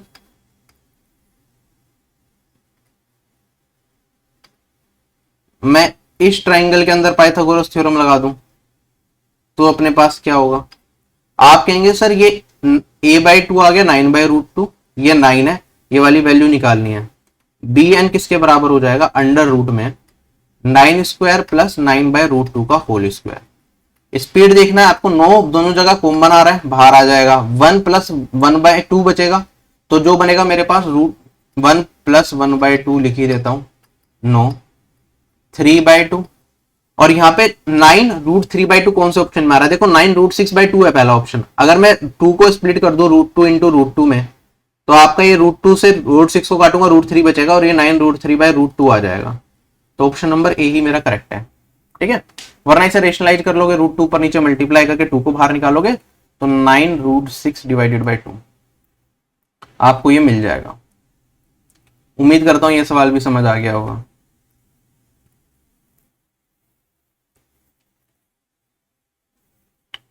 अब अपने पास एवरेज का सवाल आ गया, ये वही सबटा सवाल जो मैंने पिछले 2-3 सेट में भी करवाया आपको, ठीक है। छोटी ट्रिक भी बता दी थी, वो ट्रिक लगा के ही करूंगा मैं। कहता है average of 26 numbers is 54.5, average of first 50 numbers is 50.4 and that of last 12 numbers is 62.5। If the 15th number from the beginning is excluded then what is the average of the remaining numbers. मेरे पास क्या है, 26 numbers हैं जिनका average 54.5 दे रखा है। Starting के 15 number का एवरेज है 50.4 और लास्ट के 12 नंबर का एवरेज है अपने पास 62.5, ठीक है। आप देखेंगे यहाँ पे टोटल कितने नंबर्स हो गए, 15 और 12 27 नंबर हो गए, यहाँ पे है 26 नंबर, मतलब एक नंबर क्या होगा, इधर भी होगा इधर भी होगा, रिपीट कर रहा होगा। कौन सा नंबर, ये स्टार्टिंग के फर्स्ट 15 नंबर्स हैं, तो 15th नंबर इधर भी आ गया। लास्ट के 12 नंबर निकालूंगा ना 26 से, तो लास्ट से 12वां नंबर जो होगा वो भी 15th नंबर होगा। तो 15th नंबर है जो दोनों के अंदर रिपीट कर रहा है। क्वेश्चन में ये कहता है अगर 15th नंबर को हम हटा दें तो मेरे पास जो रिमेनिंग नंबर्स हैं उनका एवरेज क्या होगा। इसका डायरेक्ट फॉर्मूला क्या होता है, वो फॉर्मूला मैंने आपको बताया। जो एवरेज नया आएगा निकल के, अगर इस नंबर को हटा रहा हूं मैं, जो मेरा पुराना एवरेज है उसमें सब्ट्रैक्ट करेंगे सम ऑफ डेविएशंस डिवाइडेड बाय मेरे पास फाइनली कितने नंबर बचे हैं। ठीक है, फाइनली कितने नंबर बचे हैं, कितनी ऑब्जर्वेशंस बची हैं। 26 नंबर थे, फाइनली अब एक कम कर लेंगे तो 25 माइनस 1 बचेगा। पुराना एवरेज अपना है 54.5 और डेविएशन सम ऑफ डेविएशन क्या आएगा। देखो 15 नंबर में डेविएशन कितने का है, ये 54.5 एवरेज था, ये 50.4 है, माइनस का 4.1 डेविएशन आया है ना। और अगर मैं यहाँ पे 12 नंबर में डेविएशन निकालूंगा, ये 62.5 है, ये 54.5 है, ये 8 ज्यादा है तो प्लस 8 का डेविएशन है। तो हमारे पास प्लस 8 का डेविएशन है कितने नंबर पे, 12 नंबर पे, और अपने पास 4.1 का डेविएशन है कितने नंबर पे, 15 पे। मैं मानता हूँ कुछ लोगों को ये समझ नहीं आया होगा जिन्होंने एवरेज में डेविएशन का कंसेप्ट नहीं पढ़ रखा। मैंने एक वीडियो डाली हुई है यूट्यूब पे ही, ठीक है, एवरेज क्रैश कोर्स करके, इसमें डेविएशन के कंसेप्ट को बहुत डिटेल में पढ़ाया और सीजीएल 2020 टियर 1 के सारे क्वेश्चंस कराए। तो उसमें आपको ये कंसेप्ट मिल जाना चाहिए जहां तक है। तो उसमें डिटेल में एक एक चीज बताई होगी, ये कैसे आया, कैसे हम यूज कर रहे हैं। वरना डेविएशन कंसेप्ट एक बार समझ आ गया तो ये सारी चीजें आप कर पाओगे। तो डेविएशन का कंसेप्ट बहुत इंपॉर्टेंट है, खाली एवरेज में ही नहीं बाकी जगहों पर भी लगता है। तो जरूर सीखें अगर आपको टाइमली करना है। ये 26 थी तो 26 माइनस 1 आएगा, तो 54.5 है अपना, माइनस 12 इंटू में 8 96, ये 15.51 कैरी फॉरवर्ड 61, ये अपना 25 आ गया। 54.5 माइनस में देखो 96 में से 61.5 घटाऊंगा 34.5 आएगा। 25 से अगर मैं काटूंगा इसे तो आप चाहें तो 2 से मल्टीप्लाई करके कर ले, वरना डायरेक्टली 25 से काट दो, आसानी होता है काटना। 1 जा 95, 6 जा नहीं 3 जा जाएगा 75 और 28 200 बनेगा 8 टाइम, तो ये 53.12। This is my answer. Question हो गया खत्म। अगला सवाल हमारे पास, क्वेश्चन में कहता है A shopkeeper sells toys each of ₹264 after giving discount of 12% on the mark price। एक शॉपकीपर 264 रुपए का एक आर्टिकल बेचता है आफ्टर गिविंग डिस्काउंट ऑफ 12%, 12% का डिस्काउंट देने के बाद। डिस्काउंट किस पे दिया जाता है, एमआरपी पे। तो एमआरपी को 100% मानेंगे, 12% का डिस्काउंट दे दिया तो अपना ये 88% बचेगा। 88% की वैल्यू है, आप देखेंगे 88 से पूरा का पूरा 3 टाइम कट रहा है। तो मेरे पास यहाँ पे 1% का मान कितना आ जाएगा 3, और 100% मतलब एमआरपी का मान कितना आ जाएगा 300। तो मैंने फर्स्ट लाइन पढ़ी और इतना सॉल्व कर लिया। आगे बढ़ते हैं आप। Had he not given any discount, he would have earned a profit of 20%। अगर वो कोई डिस्काउंट नहीं देता तो उसे 20% का प्रॉफिट होता। If the cost price of a toy is decreased by 20%, he still wants to earn the same percentage profit as before, he should sell it for। ठीक है, कहता है कि अगर वो इस एमआरपी पे कोई भी डिस्काउंट नहीं देता है तो उसे 20% का मुनाफा होता है। तो 20% का मुनाफा होगा, 300 रुपए है, कॉस्ट प्राइस पे 20% का मुनाफा का मतलब 20% होता है 1/5, मतलब 5 का पड़ रहा है तो 6 का बेचेगा। तो ये एमआरपी बन गया, 20% का मुनाफा लगाया। तो यहां से मैं कॉस्ट प्राइस का मान निकाल सकता हूं। आप 6 से काटेंगे 50, कॉस्ट प्राइस हो गया अपना 250। ठीक है, तो कॉस्ट प्राइस मिल गया। इसे क्या करना है, अगर ये अभी भी 20% अगर कॉस्ट प्राइस घटा दे रहा है, उसके बाद भी पहले जितना प्रॉफिट चाहिए, पहले कितना प्रॉफिट था 20% का, तो उसे कितने का बेचना चाहिए। सॉरी कॉस्ट प्राइस अपना हो गया 250, हमने एक स्टेटमेंट छोड़ दी। If the cost price is of a toy is reduced by 20%, cost price को अगर मैं 20% घटा दूं और उसके बाद भी मैं पहले जितना प्रॉफिट लाना चाहूं तो मुझे आर्टिकल कितने का बेचना चाहिए। अब देखो कॉस्ट प्राइस को अगर 20% घटाऊंगा तो 250 का 20% कितना होगा, 1/5 कम हो जाएगा इसका। 1/5 50 होगा, 50 इसमें से घटाया तो कॉस्ट प्राइस जो नया आएगा मेरा वो 200 आ जाएगा। ठीक है, अब इस पे पहले की तरह प्रॉफिट कमाना है। पहले हम कितना प्रॉफिट कमा रहे थे, यहाँ पे 20% कमा रहे थे, तब जाके एमआरपी 300 बन रहा था कॉस्ट प्राइस पे। तो इस पे अगर 20% प्रॉफिट ऐड करना है तो 200 का 20% कितना होगा 40, तो मेरे पास वैल्यू कितनी आ जाएगी 240। तो जो सेलिंग प्राइस होना चाहिए मेरा नया वो 240 रुपये होना चाहिए अगर 20% प्रॉफिट कमाना है कॉस्ट प्राइस में। अगला सवाल सिंप्लीफिकेशन का बहुत सरल सवाल है, ये दे रखा है, सोल्व करके बताना है। गलती ना हो तो इसलिए क्या कर लेते हैं, अगर बिगनर लेवल पे हो प्लस माइनस को एज ए सेपरेटर यूज कर लिया करो। यहाँ पे माइनस है सेपरेट कर लिया, माइनस है सेपरेट कर लिया, प्लस है सेपरेट कर लिया। ठीक है, सोल्व करेंगे। 5 minus bracket of divide multiply add subtract BODMAS use करना है। ठीक है, पहले डिवीजन परफॉर्म होगा या ऑफ होगा, ऑफ पहले आता है, ऑफ पहले परफॉर्म होगा। ऑफ क्या होता है, multiply basically.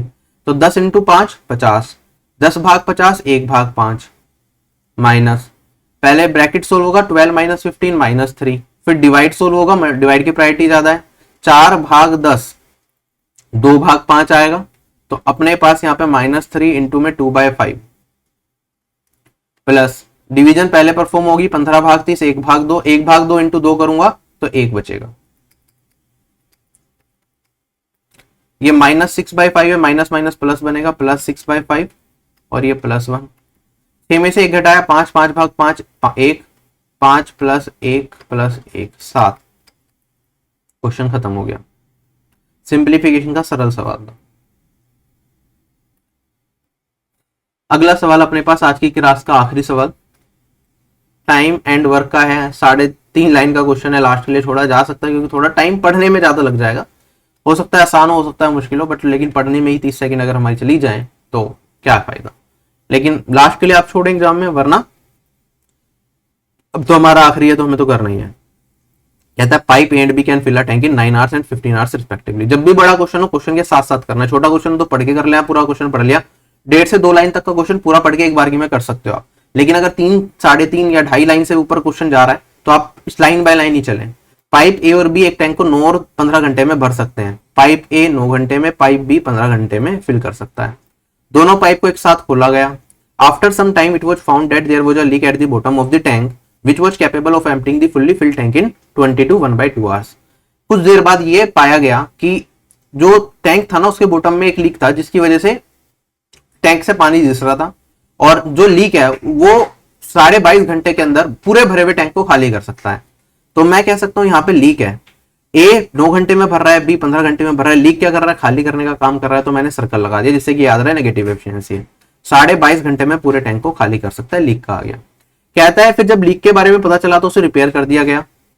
If the tank got filled in total time of 6 hours, अगर पूरा टैंक मेरा 6 घंटे में भरा, ठीक है, पहले ए और बी पाइप चल रहे थे, उसके साथ लीक भी काम कर रहा था, तीनों काम कर रहे थे साथ में। फिर लीक का पता चला, लीक बंद करा, फिर ए और बी ने बाकी का जो टैंक रह गया होगा वो भरा होगा। तो इस पूरी जर्नी के दौरान 6 घंटे लगे। तो हमें बताना है कितने टाइम के बाद लीक को रिपेयर किया गया था। सोल्व कैसे करेंगे, सबसे पहले तो आप टोटल वर्क इन तीनों का एलसीएम ले लेंगे। ये देखो 22.5 है, पॉइंट में अच्छा नहीं लग रहा, 2 से मल्टीप्लाई करके मैं इसे 45 बनाऊंगा। 9, 15, 45 का एलसीएम कितना आ जाएगा अपना, 45 आ जाएगा। ठीक है, आप देखेंगे ए की एफिशिएंसी 5, बी की एफिशिएंसी 3 और लीक की एफिशिएंसी 2 आ जाएगी। अब पहले क्या हो रहा है अपने पास, टोटल जो टैंक भरा है वो 6 घंटे में भरा है। ए और बी तो स्टार्टिंग से लेके एंड तक चले 6 घंटे तक, इनकी कंबाइंड एफिशिएंसी 8, 6, इन्होंने इतना काम करा। जो लीक है उसकी एफिशिएंसी नेगेटिव में 2 आएगी क्योंकि ये खाली करने का काम कर रहा है। इसे मैं मान लेता हूँ ये टी टाइम तक चला। इन सब ने मिलके पूरा का पूरा टैंक को फिल करा जो कि है 45 टोटल वर्क।